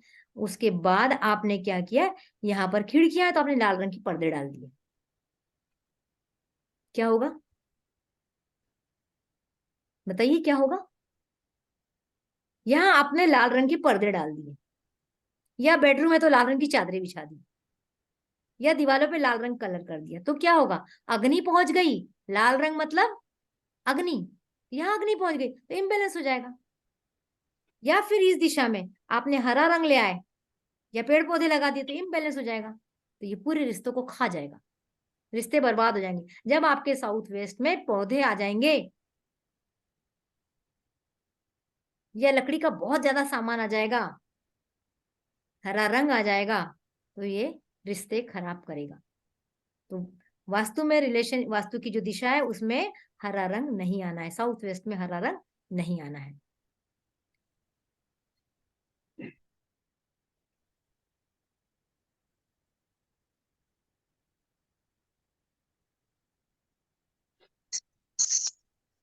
जी मैं समझा चुकी हूँ। नॉर्थ, पैसों के संदर्भ में नॉर्थ की दिशा बहुत महत्वपूर्ण होती है, जैसे पैसों को लेके बताती हूँ मैं। ये देखो मनी, मनी की कौन कौन सी दिशा है, वो अभी हमने रिश्तों की दिशा समझी ना, अब मनी की दिशा, फेवरेट चीज, पैसा सबको चाहिए, रिलेशन भले ना रहे पर पैसा सबको चाहिए, है ना, ऐसा है क्या? सबके साथ नहीं होगा, सब लोग अलग अलग विचारधारा के होते हैं। अब देखिए जो ऐसे वाले चिन्ह बने ना, ऐसा जो क्रॉस बनाया है वो सब पैसों की दिशा है। फिर मैं कहूंगी 16 दिशाओं से पैसा आता है, पूरी 16 दिशाएं पैसों के लिए जिम्मेदार है, लेकिन कुछ दिशाएं ज्यादा जरूरी है बैलेंस रहना, वो ज्यादा पैसा देती। ये जो दिशा है नॉर्थ, उत्तर दिशा, ये आपका कुबेर का धन है। कुबेर जी बैठते हैं, रावण के सौतेले भाई कुबेर जी के पास सोने की लंका थी, सोने की लंका उन्हीं के पास धन था वास्तव में, कुबेर के पास। तो यहाँ कुबेर की दिशा है। जब आप यहाँ कुबेर को बैठा देते इधर मुंह करके, माने यहाँ कुबेर बैठा दो, इधर मुंह करके, सेंटर की तरफ मुंह करके कुबेर बैठा दो, पैसा, संचित धन बढ़ता है। कैसा धन बढ़ता है? संचित, प्लाट के रूप में आ जाएगा, किसी म्यूचुअल फंड के रूप में लगा देंगे, कोई हवेली खरीद लेंगे, कोई ज्वेलरी खरीद के रख लेंगे, तो ऐसा पैसा जो होता है वो यहाँ से आता है। ठीक इसके बाद ये होता है साउथ ईस्ट की दिशा, ये कैश फ्लो है। हमारी महीने की तनख्वाह आ रही है, आ रही है, जा रही है, आ रही है, जा रही, आज पैसे आए आज गए, आज पैसे आए आज गए, ये खर्च हो गया वो खर्च हो गया, ये दिशा उसकी है, कैश फ्लो की है। मतलब हमारे पास निरंतर कितना पैसा आ रहा है, हमारे हाथ में भी कितना पैसा है, वो प्लाट में फंसा हुआ पैसा है, वो ज्वेलरी जो लॉकर में रखी वो पैसा नहीं, रोज आ रहा है वो पैसा, तो ये पैसे की दिशा है। उसके बाद जो पैसे की दिशा है वो है वेस्ट साउथ वेस्ट, ये एक दिशा। यहाँ पर आपकी बचत होती है, जो कहते हैं ना हमारी तो बचत ही नहीं होती, कमाता तो खूब हूं लेकिन बचता ही नहीं है, तो ये बचत की दिशा, यदि इस दिशा में इम्बैलेंस है तो बचत नहीं होगी। उसके बाद में वेस्ट दिशा, पैसे आने की दिशा, मतलब यहाँ सब बैलेंस है तो पैसा आपके पास निरंतर आएगा, ये सबके साथ जुड़ेगी वेस्ट दिशा। और फिर एक दिशा है नॉर्थ ईस्ट, मैंने पहले ही बताया नॉर्थ ईस्ट हर काम के लिए जरूरी दिशा है। नॉर्थ ईस्ट अच्छा है तो आपको पता चलेगा मुझे कमाना कहाँ से है, ये कमाने के लिए मुझे करना क्या पड़ेगा, ऐसा करने के लिए मैं कौन सा बिजनेस लगाऊं, बिजनेस लगाने के लिए मैं ट्रेनिंग कहाँ से लूं, बिजनेस लगाने के लिए मैं लोन कहाँ से लूं, कितना लूं, कैसे लूं, सारा डिसीजन जो मनी को लेकर है वो नॉर्थ ईस्ट से आएगा। रिलेशन के लिए भी था, मनी के लिए भी। तो नॉर्थ ईस्ट दिशा आप देखेंगे, जैसे आप सीखेंगे देखना, नॉर्थ ईस्ट दिशा घर में सबसे, नॉर्थ ईस्ट और वेस्ट ये दो दिशा सब काम के लिए जरूरी। तो यदि आपके घर में नॉर्थ ईस्ट में बैलेंस है तो पैसे को आने से कोई नहीं रोक सकता। तो नॉर्थ ईस्ट में हम भगवान का मंदिर रखते हैं, ऐसा नहीं कहा गया वास्तव में कि भगवान का मंदिर रखने की जगह, गलत, ये एक्चुअल में ध्यान की जगह है। अब ध्यान हमारा भगवान में ज्यादा लगता है इसलिए हमने उठा के यहाँ भगवान का मंदिर बना दिया, गलत नहीं है, अच्छी बात है। लेकिन भगवान के मंदिर में आपने कितने भगवान को एक साथ बैठा दिया वो जरूर महत्व रखता है। आपने 25 भगवान को एक साथ बैठा दिया, वो तो ऐसे ही हुआ, कबूतर खाना या दड़बा मुर्गी का, छोटे छोटे छोटे छोटे, उसमें भी शायद हम अलग रखते हैं, एक साथ को बैठा दिया, एक की भी कदर नहीं कर रहे हैं। तो नॉर्थ ईस्ट भगवान की दिशा है, ईशान दिशा है, लेकिन सम्मान देने वाली दिशा है, ध्यान करने वाली दिशा है। तो मंदिर जरूर रखिए, लेकिन मंदिर में ढेर सारे भगवान मत रख लीजिए। गिन के एक दो भगवान, आपके कुल देवता, आपके इष्ट देवता, एक शंकर जी हो सकते हैं, एक कृष्ण जी हो सकते हैं, मतलब जिन 4-5 देवताओं को आप बहुत महत्व देते हैं उन देवताओं को बैठाओ, क्योंकि ये देवता मतलब एनर्जी, मैंने पहले ही बताया। जिस फॉर्म में आप एनर्जी को इन्वॉक करना चाहते हैं, बुलाना चाहते हैं, उस देवता को वहां बैठा लीजिए। उससे क्या होगा, हमारे थॉट क्रॉस नहीं करेंगे, हमारे अंदर जो दिमाग में विचार चलते हैं ना, वो एक दूसरे को क्रॉस करते हैं यदि बहुत सारे देवता बैठते हैं तो देवताओं को बहुत सारे मत बैठाइए, 2-3 देवताओं को बैठाइए, सम्मानजनक तरीके से बैठाइए। फिर मंदिर यहाँ कैसा होना चाहिए, लकड़ी का मंदिर सबसे बेस्ट होता है, लकड़ी का मंदिर। क्यों? क्योंकि ये दिशा हल्की दिशा है, या किसी तरह का भार नहीं होना चाहिए। भार होगा तो दिमाग भारी हो जाएगा। आप कल्पना करो, एक सीमेंट की बोरी सिर पे कितनी देर लेके खड़े रह सकते हो? 5 मिनट बाद लगेगा गर्दन दब रही है, और इस बोरी को हटा के फेंको। तो अगर आपने यहाँ भारी सामान रखा तो आपका सिर हमेशा भारी रहेगा, आपको सूझेगा नहीं मैं क्या करूं। आपके मुंह से वाक्य निकलेगा, मुझे समझ नहीं आता मैं क्या करूं, मुझे समझ नहीं आता मैं क्या करूं, मैं डिसीजन नहीं ले पा रहा हूं, मैं कंफ्यूज हूं। ये जब थॉट बार बार आ रहे हैं तो अपने घर का नॉर्थ ईस्ट कॉर्नर जाके चेक करो क्या क्या है वहां पर, कितना लाल रंग भरा पड़ा है, क्योंकि ये पानी की दिशा है, यहाँ लाल रंग नहीं चाहिए, यहाँ गैस चूल्हा तो बिल्कुल नहीं चाहिए, टॉयलेट तो चाहिए ही नहीं।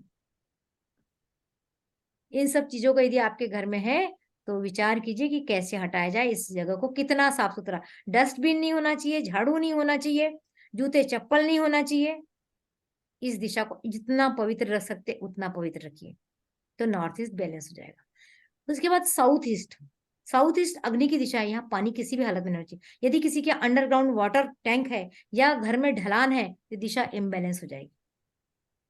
तो इस तरीके से हम सारी दिशाओं को बैलेंस करके मनी को अट्रैक्ट कर सकते हैं।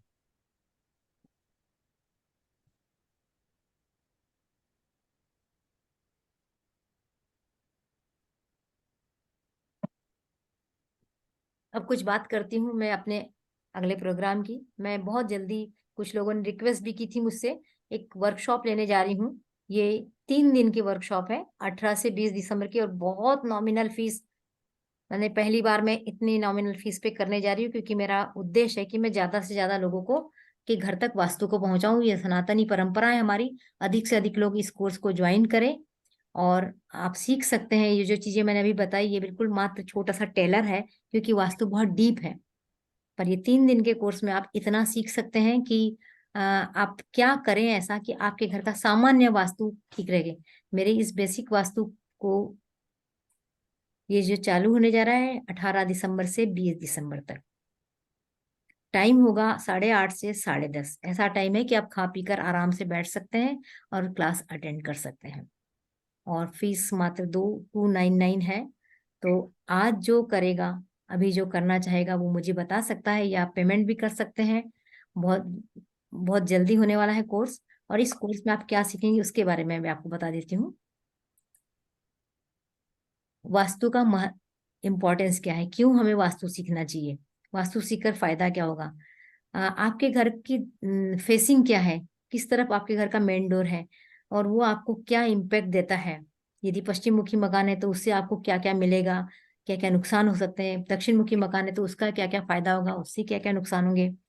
जिसके साथ में आप सीखेंगे कि अपने घर की डिग्री कैसे निकालते हैं।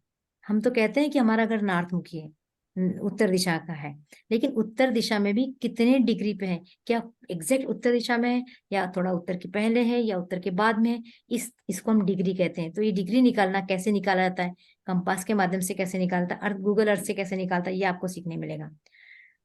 हमारे घर में 16 दिशाएं कहाँ पर है, उसकी क्या क्या एट्रीब्यूट्स है, उसकी क्या विशेषताएं हैं, और वो विशेषताओं में यदि हमें प्रॉब्लम आ रही तो उसको हम कैसे दूर करें, ये 16 दिशाएं सिखाई जाएंगी। साथ में आपको 5 एलिमेंट, जिसके बारे में मैंने अभी थोड़े से में बताया, 5 एलिमेंट क्या है, वो किस दिशा में रहते हैं, वो क्या काम करते हैं, उसको कैसे बैलेंस किया जाता है, ये आपको सीखने मिलेगा।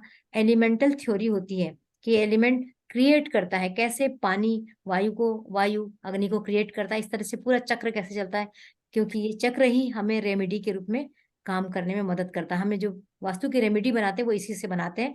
तो ये 3 तरह के चक्र होते हैं, क्रिएशन, कंट्रोल और बैलेंस, ये सीखने मिलेगा। जोन की बैलेंस कैसे करते हैं, मैंने अभी बताया कि कुछ दिशाएं हमारे घर में छोटी, कुछ दिशाएं बड़ी होती है।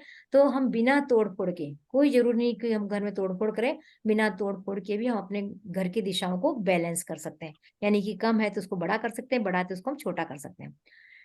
ये सीखने मिलेगा। वास्तु और इंटीरियर डेकोरेशन कैसे होता है, कि घर तो बन चुका है, अब घर में कुछ नहीं करना, लेकिन हम इंटीरियर डेकोरेशन करते समय घर में रंग कौन सा लगाए, कोई सामान बनाना तो उसका आकार कैसे होना चाहिए, किस चीज को कहाँ सजाना चाहिए, प्लास्टिक के फूल कहाँ रखना चाहिए, वास्तव में फूल कहाँ सजाना चाहिए, ये आदि चीजें, वॉलपेपर कैसे लगाना चाहिए, बहुत सारे फर्नीचर का शेप क्या हो, ये सब चीज आपको वास्तु और इंटीरियर डेकोरेशन के नाम पर सीखने को मिलेगा। रिलेशन और वास्तु, अभी जो मैं आपको आज का टॉपिक में थोड़ा सा बता रही हूँ उसी के ऊपर है कि हेल्थ की दिशाएं कौन सी होती है, वेल्थ की दिशाएं क्या होती है, रिलेशन क्या होता है, कैरियर क्या होता है, इन सब पे आपको इस कोर्स में सीखने मिलेगा। Change the colour of home and feel positive experience, अपने घर के कलर को चेंज करके तुरंत आपको पॉजिटिव एक्सपीरियंस मिलेंगे। वो कैसे, वो कौन से कलर को लगाने से, कैसे किस दिशा में कलर लगा के अपने घर के इंटीरियर को करें, ये सब चीजें आपको इस वास्तु कोर्स में, बेसिक वास्तु कोर्स में सीखने को मिलेगा। ये कोर्स आपको इतना सिखाएगा कि आप अपने घर की समस्याओं को एटलीस्ट रिलेट करके और छोटे मोटे रेमेडी लगाना सीख सकते हैं। तो ये मेरा वास्तु का कोर्स है। मैं जानना चाहूंगी कि आप लोगों में से कोई इंटरेस्टेड है इसको करने में। Yes madam. Yes ma'am. Durgesh I ने am कहा also है, निशा करके, interested. दुर्गेश, निशा और योगेश। योगेश। ओके, अनीता। अनीता, 4 लोग हो गए। और वैसे नोट्स मिलेगी क्या? हाँ, नोट्स रिकॉर्डिंग मिलती है, नोट्स छोटे मोटे मैं व्हाट्सएप पे देती रहती हूँ। मैम मैंने तो आपको एडवांस वास्तु किया, फिर भी मैं ये ज्वाइन कर लूं? हाँ, क्यों नहीं कर सकते, रिवीजन हो जाएगा। चलो ठीक है, मैं भी करूंगी मैम। तो मुझे आप लोगों के कल तक वो आ जाना चाहिए, कंफर्मेशन आ जाना चाहिए, जी मैम। श्योर। है ना, कल तक कंफर्मेशन आ जाना चाहिए। और कितने लोग, 4-5 लोग हो गए ना, और कोई, क्योंकि इतना कम अमाउंट है कि रिवीजन के लिए तो बहुत ही अच्छा है ना। ठीक है, चलिए। ठीक है। अब थोड़ा सा आपके कोई क्वेश्चंस हैं तो पहले क्वेश्चन ले लूं। इसमें मेरा आपको, एक मिनट फिर से मैं दिखाती हूँ।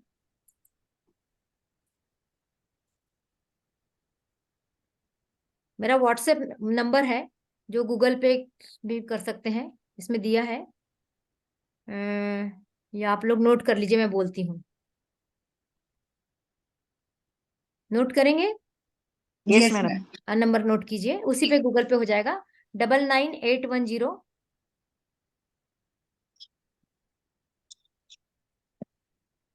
$99,810 15 15 196। 196। ओके, ठीक है, थैंक यू मैम। ओके, कर लीजिए। और 18 तारीख से 8:30 बजे अपने आप को फ्री रखिए, समय पे आइए, ताकि हम बिना टाइम गवाए अच्छे से क्लास को कर सकेंगे, ठीक है मैम। है ना। अब यस। वास्तु के उपाय, इस वेबिनार में जो भी आए उनको कुछ मिलना जरूर चाहिए, और ऐसे उपाय बताऊंगी कि जो आप लोग नहीं भी सीखे तो कुछ कर सकते हैं, बस दिशा सही आपको मालूम होनी चाहिए। तो मैंने जैसे पहले ही बताया कि नॉर्थ ईस्ट को बहुत साफ सुथरा रखे, किसी तरह का वहाँ भार नहीं रखना है। बहुत सारी चीजें मैंने आपको हिंट की है। यदि कोई भी भारी, बहुत लोगों का वहाँ किचन होता है तो किचन में वहां पर उन लोग अनाज भर लेते हैं, तो अनाज वहां भरा हुआ अनाज, मतलब ज्यादा से ज्यादा अनाज, छोटा मोटा चलेगा लेकिन से 5-10 किलो से ऊपर का अनाज वहां बिल्कुल नहीं हो, अनाज की कोठियां नहीं हो, बड़े बड़े ड्रम, बड़ी बड़ी पेटियां, बड़ी बड़ी अलमारियां नहीं होना चाहिए वहां पर। मार्बल का कोई सामान नहीं होना चाहिए, मार्बल क्योंकि भारी होता है, बहुत बड़ी बड़ी, मतलब आप समझ सकते हैं कि किसी तरह का स्टोर भी वहां पर नहीं होना चाहिए। नॉर्थ ईस्ट में यदि आप शिव परिवार की फोटो रखेंगे तो आपके अंदर पारिवारिक भावना का विकास होगा, क्योंकि रिलेशनशिप में पारिवारिक भावना बहुत जरूरी है। तो मैं तो सजेस्ट करूंगी कि नॉर्थ ईस्ट में एक शिव परिवार का फोटो जरूर रखिएगा। साउथ वेस्ट में हरा रंग, पेड़ पौधे, चौकोन आकार यदि है तो हटा दीजिए, मोह मत कीजिए। साउथ वेस्ट में हरा रंग और पेड़ पौधे आपके घर को पूरी तरह से बर्बाद करता है। यदि वहां पर मेन एंट्री है तो भी उसको ब्लॉक करना बहुत जरूरी, क्योंकि ये पूरे रिलेशन खराब करके ही दम लेता है। साउथ वेस्ट में कोई भगवान गलती से भी नहीं रखे, क्योंकि यह पितरों की जगह है। पितरों की जगह में भगवान रखने से आपको बहुत नुकसान उठाने पड़ेंगे। मेरे पास बहुत सारी केस स्टडी है जिसमें साउथ साउथ वेस्ट और साउथ वेस्ट में भगवान के मंदिर रखे मिले जो बहुत परेशान रहे। लेकिन साउथ वेस्ट में अपने पितरों की फोटो जरूर लगाई। जो आपके घर के पूर्वज अब इस दुनिया में नहीं है उनकी फोटो लगाई, क्योंकि ये हमारे डीएनए होते हैं और ये हमें वहां से आशीर्वाद देते हैं। कहते हैं कि स्वर्ग की सीढ़ी यही बनते हैं। इनके आशीर्वाद से ही हमारे घर में बच्चे पैदा होते हैं, इनके आशीर्वाद से ही हमारे घर में शादियां होती है। यदि इनका आशीर्वाद नहीं है तो ना शादी होगी ना बच्चों। साउथ वेस्ट में एक पारिवारिक फोटो लगाइए। साउथ वेस्ट में यदि आईने लगे हो तो हटा देना अच्छा है। और डिटेल बताऊंगी आईने किस तरह से नुकसान करते हैं क्लास में। ESES SSW में यदि 16 दिशाएं हैं जो 16 में से बताई थी उन्हें, अपने आप सोने की जगह बदल लेनी तो रिलेशनशिप खराब होते हैं। और नॉर्थ वेस्ट में यदि रिश्ते पति पत्नी के रिलेशन को सुधारना है तो एक मस्ती करते हुए खुशी के भाव लिए फोटो लगा दीजिए जिसके साथ रिलेशन ठीक करना उसकी। और एक विंड चाइम्स लगाई जिसमें 5 या 6 रॉड होती है। अब कुछ बात मनी के लिए, मनी की रेमेडी के लिए। यदि टॉयलेट है नॉर्थ दिशा में तो इसको नीले रंग के टेप से ब्लॉक करना पड़ता है, लेकिन ब्लॉक करने की विधि सीखे बिना बिल्कुल अपने मन से नहीं करिएगा, किसी से गाइडेंस जरूर लीजिएगा। उधार दिया पैसा वापस नहीं मिल रहा है तो साउथ ईस्ट दिशा में टॉयलेट है तो उसे लाल रंग के टेप से ब्लॉक कीजिए। वेस्ट में यदि टॉयलेट है तो सफेद रंग के टेप से ब्लॉक कीजिए। वेस्ट साउथ वेस्ट में यदि टॉयलेट है तो उसे सफेद रंग के टेप से ब्लॉक कीजिए। आप लोग चाहो तो इसका स्क्रीनशॉट ले सकते हैं ताकि ये आपके पास नोट्स के रूप में बन जाए। उत्तर दिशा में नीले रंग के बादल में बॉटल में मनी प्लांट लगा दीजिए। कृष्ण का कछुआ ब्रह्म स्थान के पास पानी भर कर रखें। खर्चे बहुत बड़े हुए हैं तो SSW में एक पीले रंग का फ्लावर पॉट रखिए। बचत नहीं हो रही तो एक पिगी बैंक WSW में रखिए। ये कुछ रेमेडीज है, मुझे उम्मीद है कि आप लोगों ने इसका स्क्रीनशॉट ले लिया होगा।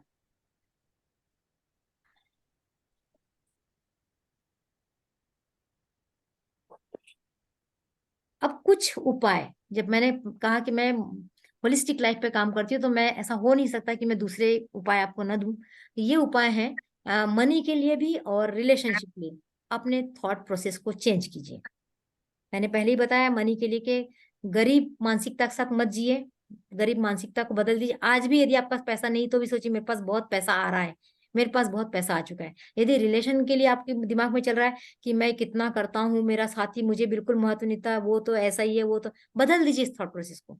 जिसके साथ आपको रिलेशन अच्छा रखना है उसके लिए सोचिए वो कितना अच्छा है, वो कितना अच्छा है। उसके लिए एक प्रेयर होती है होपोनोपोनो, आपने यूट्यूब पे जरूर देखी होगी।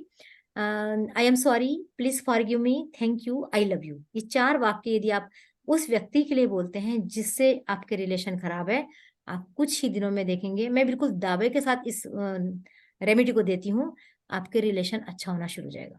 धीरे धीरे जो व्यक्ति बहुत सालों से भी आपसे बात नहीं कर रहा वो आपको कहीं से इंडिकेशन देगा कि मैं आपसे बात करना चाहता हूँ। जरूर करिए होपोनोपोनो प्रेयर। माफ करने की आदत बढ़ाइए, ग्रेटिट्यूड में रहिए, हमेशा हर किसी को माफ कीजिए, क्योंकि इस जिंदगी में आए हैं तो लेके क्या जाने वाले हैं। यदि आपका स्वभाव अच्छा है, प्रेम करते हैं, आप हर किसी अनकंडीशनल लव करते हैं तो लोग आपको बहुत याद रखेंगे, वरना आप कुछ भी चीजें आपकी याद नहीं रहेंगी। इसलिए माफ करने की आदत को बढ़ा लीजिए। अपने रिश्तों को हीलिंग दीजिए। हीलिंग, आप हीलर नहीं है लेकिन हीलिंग हम प्रेयर के माध्यम से भी दे सकते हैं। मेडिटेशन जरूर करिए, इससे आपके रिलेशन अच्छे होते हैं, मनी भी आता है। प्रार्थना करने से भी, हम किसी के लिए जब प्रार्थना करते हैं तो भी हमारे पास पैसे भी आते हैं, हमारे रिश्ते भी अच्छे होते हैं। इसके अलावा मनी के लिए यदि आप चाहते हैं मनी को अट्रैक्ट करना तो अपने लेफ्ट हैंड में ये नंबर लिखिए ब्लू कलर से 324663373। नोट कर लीजिए।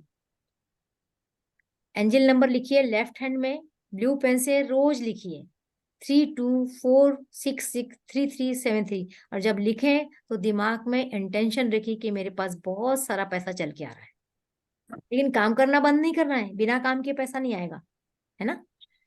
अफर्मेशन देना है, यदि रिलेशन के लिए अफर्मेशन देना है तो कैसा रिलेशन देगा, हम दोनों प्यार और सम्मान को एंजॉय कर रहे हैं, मेरे उससे रिश्ते अच्छे हो रहे, ऐसा नहीं बोलना है, हम दोनों प्यार और सम्मान को एंजॉय कर रहे हैं। सम्मान शब्द आ गया मतलब एक दूसरे का सम्मान कर रहे हैं, प्यार तो जरूरी है। स्विच वर्ड होता है रिश्तों के लिए divine together. Divine together, divine together, divine together chant करिए। जैसे मंत्रों की जाप करते हैं ना 108 बार, वैसे आप डिवाइन टुगेदर हर दिन जितने बार बनता है, 11 बार, 21 बार, 41 बार, 51 बार, 108 बार, जितने बार चैंट कर सकते हैं, रिश्तों में खटास दूर होके मिठास बढ़ना शुरू होगी। तो ये कुछ बोनस उपाय थे आज के लिए। और अब मैं हालांकि टाइम बहुत हो चुका है, लेकिन फिर भी आपके कुछ प्रश्न मैं जरूर लेना चाहूंगी। अब आप अपने प्रश्न बोल सकते हैं। मैं गैलरी व्यू में ले रही हूँ, जिसको भी पूछना है हाथ खड़े करके पूछ सकते हैं।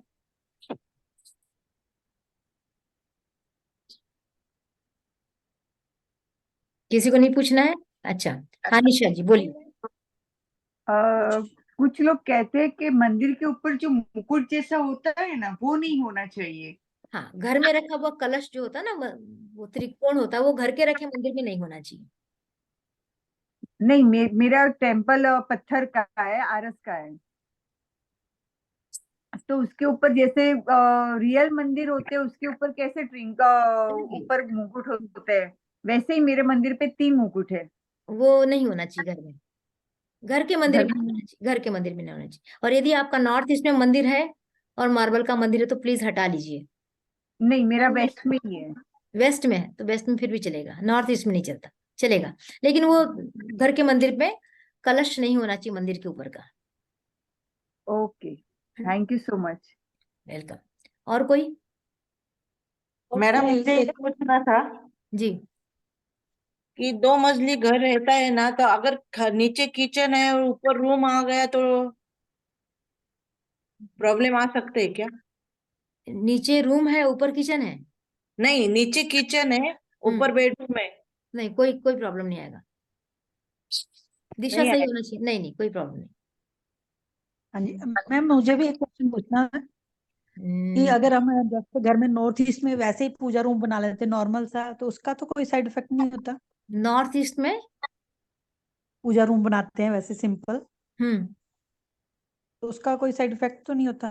नहीं नहीं, अच्छा। बस और किचन मैम के एक बार किचन में गैस प्लेटफॉर्म के नीचे या गैस प्लेटफॉर्म बस इसलिए नहीं होना चाहिए क्योंकि हम हमारे घर में नॉनवेज बनता है, किसी के घर में नॉनवेज बनता है, कुछ खाना बनता है, तो उसके छींटे वीटे उड़ते हैं, फिर हम भगवान को अच्छा नहीं मानते ना, उस पॉइंट ऑफ व्यू से नहीं होना चाहिए, बाकी चलता है। ओके।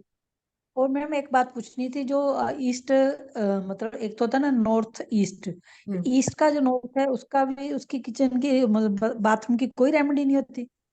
नहीं, नहीं है उसकी ना? कोई रेमेडी नहीं। कमोड यदि वहां पर है तो रेमेडी नहीं है, उसको बंद ओके। करना आपके हित में है। ओके। पर अगर बंद कर दे, मतलब उसको यूज ना करे फ्लश के नहीं तौर पर, नहीं, फिर तो? आप यूज नहीं करें, लेकिन आपको दिमाग को मालूम है ना कि वहाँ टॉयलेट है।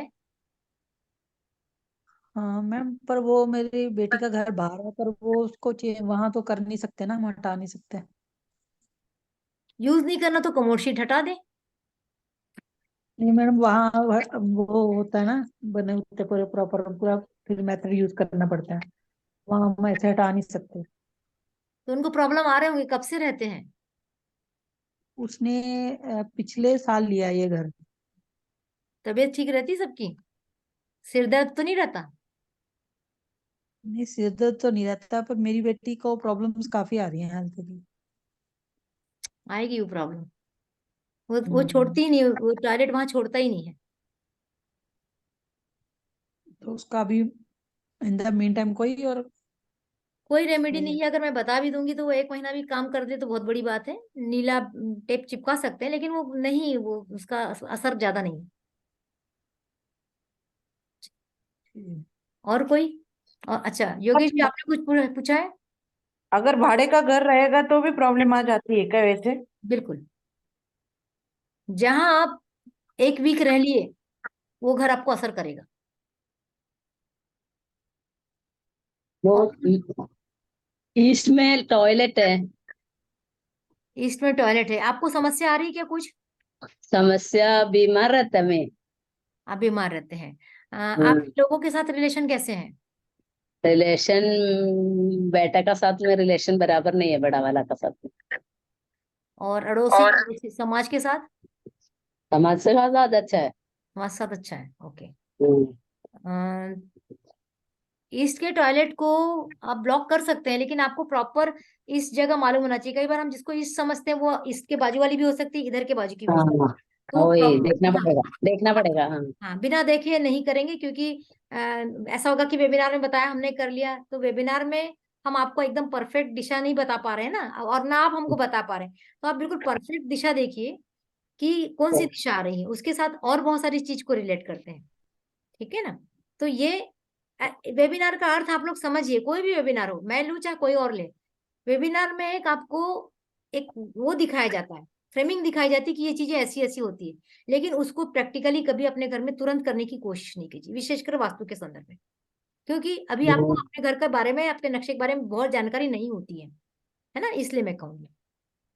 मैं कुछ तो कोई तो बोला अभी ब्लू कलर का बकेट में पानी भर के रखने के लिए बोला, तो वही करता है अभी। पश्चिम दिशा, पूर्व दिशा में हाँ ईस्ट पूर्व दिशा, हाँ। ब्लू कलर का पानी भर के रखना। हाँ सब बोला है। तो आपकी पूर्व दिशा छोटी है क्या? हाँ छोटी है। हाँ तो ठीक है, क्या है पानी ना। भर के नहीं, पानी भर के नहीं भी रखेंगे, ब्लू कलर का कुछ भी रख देंगे तो भी चलेगा। ओके थैंक और कोई कुछ मैसेज था, मैं शायद देख नहीं पाई। किसका मैसेज था? Hello ma'am. जी। कौन बोल रहे हैं? हेलो, कौन बात कर रहे हैं? संदीप बोल रहा हूँ मैम। हाँ जी, संदीप। संदीप बोल रहा हाँ हाँ, संदीप जी बोलिए। हूँ मैम। ये नॉर्थ ईस्ट में ये फलों के पेड़ लगा सकते हैं जैसे आम अमरूद वगैरह? नॉर्थ ईस्ट में, नॉर्थ ईस्ट को हाँ थोड़ा जी। सा छोटे छोटे पेड़ लगाएंगे तो चलेगा। नॉर्थ ईस्ट में थोड़े से बड़े पेड़ से बचना चाहिए। अच्छा मैम, ठीक नॉर्थ है ईस्ट में मैम, पेड़ थैंक पौधे यू। चलते हैं, लेकिन छोटे वाले पौधे चलते, पेड़ पौधे चलते हैं। जी। ठीक है मैम, क्यों। संदीप जी, आप कहाँ से हैं? मैम सिरसा हरियाणा से। सिरसानिया से। आप भी पहली बार आए हैं आज सिरसा वेबिनार में? डिस्ट्रिक्ट है मैम। जी। हाँ पहली बार ही सुना मैम। ओके, ठीक है। और कौन, और किसके प्रश्न? हाँ, शायद योगेश जी ने कुछ प्रश्न पूछा है। जी। मैम नमस्ते, मैं सुरिंदर बोल रही हूँ मैम। हाँ जी, कहाँ है? मुझे मैम सुरेंद्र जी दिख नहीं रहे हैं। मैम मुझे तो थोड़ा फीवर हो अच्छा, रखा है, मैं अच्छा जी। कमरे पे नहीं हूँ। ओके। अगर घर में साउथ वेस्ट का कॉर्नर कटा हुआ हो तो घर में चाइल्ड बर्थ पे प्रॉब्लम आती है? बिल्कुल आएगी। कटा हुआ है तो उसको आप तो यदि आपको कंफर्म है कि कटा है, आपने सीखा है ना, हाँ जी, हाँ जी, है ना, तो आप हाँ उसमें जी। उसमें ये कीजिए ना, रेड कलर का कुछ डालिए, रेड या पिंक कलर बढ़ाइए वहां पर साउथ वेस्ट की जगह में। वो मतलब खुला वेड़ा है, उसमें क्या डालूं? तो वहां पर आप क्या करिए, जो दीवार आपकी साउथ की दीवार आती होगी ना, कहीं तो साउथ की दीवार रहती होगी ना, हाँ जी, हाँ जी। पूरा कटा भी होगा तो साउथ की दीवार में या तो एक मिरर लगाना वहां ठीक नहीं होता, इसलिए वहां आप उस दीवार पे आप पिंक कलर कर दीजिए। ओके, मतलब अपनी अपने बढ़ाना है उसको। हाँ, साउथ बढ़ाना है वाली वो दिशा को। तो बढ़ता कहाँ से, आपने सीखा इसलिए आपको बता रही हूँ। बढ़ता कहाँ से? पेरेंट जोन से। पेरेंट जोन क्या है? साउथ। साउथ। और साउथ का कलर रेड होता है, तो रेड हम डायरेक्ट नहीं बताते किसी को, पिंक बताते हैं। जी जी। ठीक है। आपने मतलब उस टाइम ऐसे बोला था कि वो पैर पहुंचने वाला ऐसे डाल हाँ, देना। मैंने वो बताया था कि वो कुछ तो भी, हाँ, तो रेड ही कलर का बोला होगा ना आपको डालने के लिए, रेड पिंक। हाँ जी, हाँ जी, वो रेड बोला था, पर उससे कुछ ऐसे कुछ हुआ नहीं हुआ, नहीं है। क्योंकि बराबरी नहीं कर पा रहा होगा ना।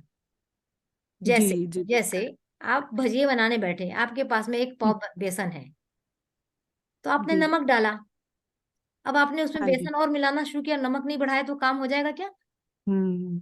तो वो जगह जितनी कम है ना, उतनी उसकी बराबरी के आपने, आपका जो डोरमेट होगा वो नहीं होगा, है ना, इसलिए वो नहीं काम कर रहा है। वो तो छोटा सा डाला था हाँ, एक्चुअली। तो वो टेम्परेरी उपाय हो गया, आप उसको आप बड़ा करके कर लीजिए। और भी दो तीन कारण होंगे, यदि शादी या बच्चे नहीं हो रहे तो उसको 3-4 जोन को मिला के देखेंगे, है ना। जी ठीक है मैम। ठीक। Thank you ma'am. ठीक, वेलकम। और मैम मैं ज्योत्सना बात कर रही हूँ, मेरा हाँ भी एक क्वेश्चन था। हाँ।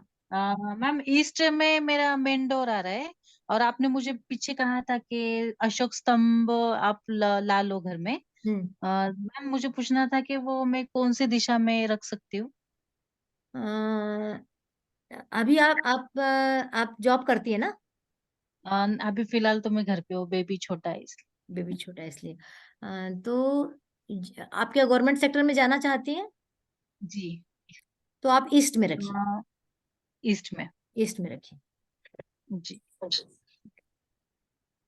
Thank you ma'am. Yogesh ji का प्रश्न मैंने यहाँ पढ़ा, आपने लिखा है कि नॉर्थ में टॉयलेट है।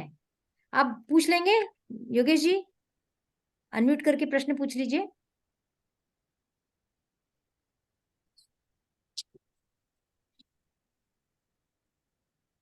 योगेश जी हैं यहाँ पर? मैम अगर हम ऑफ वाइट की या क्रीम कलर भी यूज कर सकते हैं? हाँ, क्रीम कलर कर सकते हैं, लेकिन क्रीम में पीलापन ज्यादा नहीं होना चाहिए। और साउथ वेस्ट में तो चलेगा ज्यादा, थोड़ा हाँ, क्रीम? साउथ ईस्ट में चलेगा, साउथ ईस्ट में चलेगा। ठीक है। योगेश जी का प्रश्न था कि नॉर्थ में टॉयलेट है और सीढ़ियों के नीचे कुछ बताया था। टॉयलेट। तो नॉर्थ में टॉयलेट है, और यदि आपके पास आप काम करते हैं तो ग्राहक नहीं आ रहे हैं या अवसर नहीं आ रहे, ऐसा कुछ हो रहा है क्या? यस। तो नॉर्थ के टॉयलेट को ब्लॉक करना पड़ेगा। ब्लॉक करने के लिए आपको एल्यूमिनियम की पट्टी वहां पर डालना पड़ेगा, 3 इंच की। अमेजोन पे वो पट्टियां मिलती हैं, उसको कमोड के चारों ओर डालना पड़ेगा, या फिर आपको ब्लू कलर की रेडियम पट्टी से भी उसको आप ब्लॉक कर सकते हैं। ठीक। और निशा जी कुछ कहना चाह रही है? जी नहीं मैम। जी बोलिए।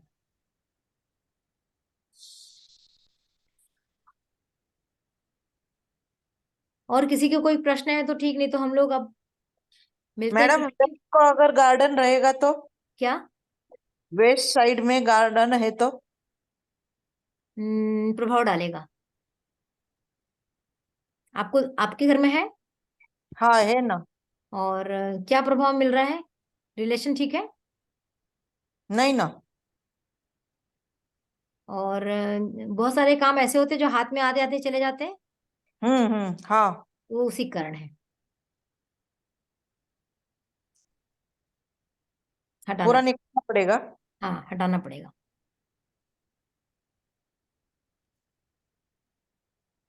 चलिए मिलते हैं, और जिनको भी सीखने का शौक है, सीखना चाहते हैं मुझसे, तो 3 दिन हम लोग साथ में रहेंगे। आपको वीडियो रिकॉर्डिंग मिलेगी, और आपको मेरे से 1-2 महीने तक लगातार अपनी समस्या पे बात करने का मौका मिलेगा। नमस्ते नमस्ते। मिलते मैम। हैं जी। का गेट S5 का है, अच्छा। हाँ। और कट भी है साउथ वेस्ट, और S5 का है, तो कैसे सेट करें उसको?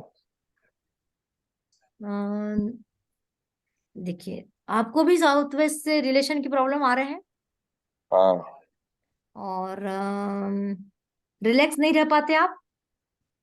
मैं तो रह जाता हूँ, लेकिन कभी कभार होता नहीं है। घर के लोग रिलैक्स रह पाते हैं? नहीं।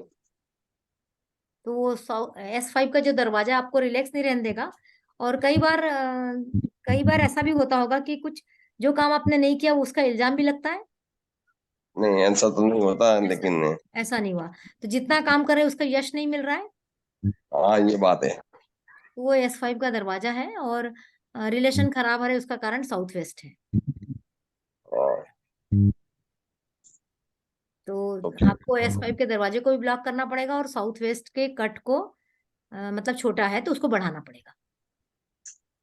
लेकिन बढ़ाने की वो है नहीं ना, आगे स्थिति है नहीं, ऐसी। ऐसा बढ़ाने का मतलब वो नहीं होता, रेमेडी लगाना पड़ता है। रेमेडी होती है कि आपको वही पिंक कलर, जैसे अभी मैंने सुरेंद्र जी को बताया था, वैसे आप भी कर सकते हैं, वो क्योंकि तो है वहां मैम। पर मिरर नहीं लगाया जाता वहां पर।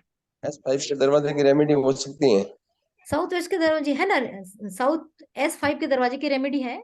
आप एक तांबे की पट्टी डाल सकते हैं दरवाजे में, पूरा दरवाजा ब्लॉक करना पड़ता है। पर फिर मैं कहूंगी कि किसी से गाइडेंस लेके करिएगा। मैंने खुद उसी आदमी ने तो बोला कि परास की पट्टी करने का S5 के। S5 में ब्रास की पट्टी? हाँ, तभी आपसे मैंने मैडम से सलाह ले लेता हूँ। ब्रास क्यों लगेगी? हैं? नहीं, ब्रास की नहीं, कॉपर की। कॉपर की लगेगी। अच्छा। कुछ दिन आप एक काम करिए, S5 के दरवाजे पे रेड कलर का कारपेट, वो रेड कलर का डोरमेट डाल के देख लीजिए। मैंने ऐड तो किया था, उससे ज्यादा तो प्रॉब्लम हुआ, इसलिए अब ये येलो पट्टी लगा हुआ है। अच्छा, आपने नक्शा भेजा हुआ है ना मेरे को? हाँ, नक्शा मैंने भेजा हुआ मैम, देखना आप। वो क्या पता गेट हाँ गेट सही देखिए, है या नहीं है, सही दिशा का, वो भी देखना है। सही दिशा का नहीं हो नक्शा? मेरे हिसाब से S4 का उसमें गेट दिया हुआ था, S4 में दरवाजा है और नॉर्थ में पानी है, तो फिर तकलीफ तो होने का संभावना है ही नहीं। घर बेस्ट होना। S4 का दरवाजा है, तब तो आपको बहुत खुश रहना चाहिए। हाँ, तो यही तो मैं बोल रहा हूँ मैम, इसमें नक्शे के अंदर S4 का दरवाजा बता रहा है और नॉर्थ में पानी बता रहा है, तो फिर नक्शा तकलीफ तो है ही नहीं। नक्शा ग्रिड ग्रिड नहीं हुआ है सही, इसका मतलब आपका नक्शा ग्रिड नहीं हुआ है। डिग्री सही है लेकिन नक्शा सेट नहीं हुआ है मेरे हिसाब से। ओके, देखना पड़ेगा एक बार। वो नक्शा नक्शा की ग्रेडिंग सही होना चाहिए ना, उसके बिना डिग्री सही होना चाहिए, फिर ग्रेडिंग भी सही होना चाहिए। ग्रेडिंग तो मैम ऐसी बात है, वो ग्रेडिंग करने वाले तो नक्शा देख के की होगी, लेकिन नक्शा बनाया सही नहीं है, उसके हिसाब से फर्क हो सकता है। लोग देखना, बोलते हैं कि S4 का दरवाजा बहुत बेस्ट होता है और नॉर्थ में पानी बेस्ट होता है। मैं वही बोल रही हूँ, S4 का दरवाजा है तो आपको खुश रहना चाहिए, मेरा ये वाक्य तो था, ये बात है ना? तो नक्शे को एक बार तो चेक करवाइए, क्योंकि बिना नक्शे को चेक करवाए यदि आप कुछ भी करेंगे तो फायदा नहीं मिलेगा ना। ये बात मैंने पहले रेड पुट्टी किया था, रेड हम्म। कलर की, फिर नहीं, बाद यदि में ये यदि S4 का दरवाजा तो कुछ भी नहीं हुआ, तो और कुछ करना और उल्टा हो जाएगा। ये बात है। चलिए, ठीक है, अब सबके क्वेरीज हो गई है यहाँ मैं पर। दिन में बात करता हूँ मैम आपसे सुबह। जी जी। जी एक एक निवेदन है मेरा आप लोगों से, यदि आप मुझसे कांटेक्ट करते हैं किसी बात को लेके, तो मैं जो टाइम देती हूँ प्लीज उसमें बात करिए, क्योंकि मेरे भी बहुत सारे काम होते हैं, तो समय जी, आप मेरा आप नहीं बताओ है। किस बारे में बात कर रहे हैं। जी, ठीक है, तो मिलते हैं। और जिसको भी क्लास अटेंड करना, फिर से कहूंगी कि कल सवेरे तक आप लोग 11-12 बजे तक जी जी पेमेंट कर दीजिए, रजिस्टर कर लीजिए, है ना?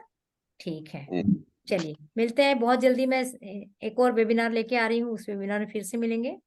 तब तक के लिए शुभ रात्रि। शुभ रात्रि ma'am, thank you ma'am. Thank you.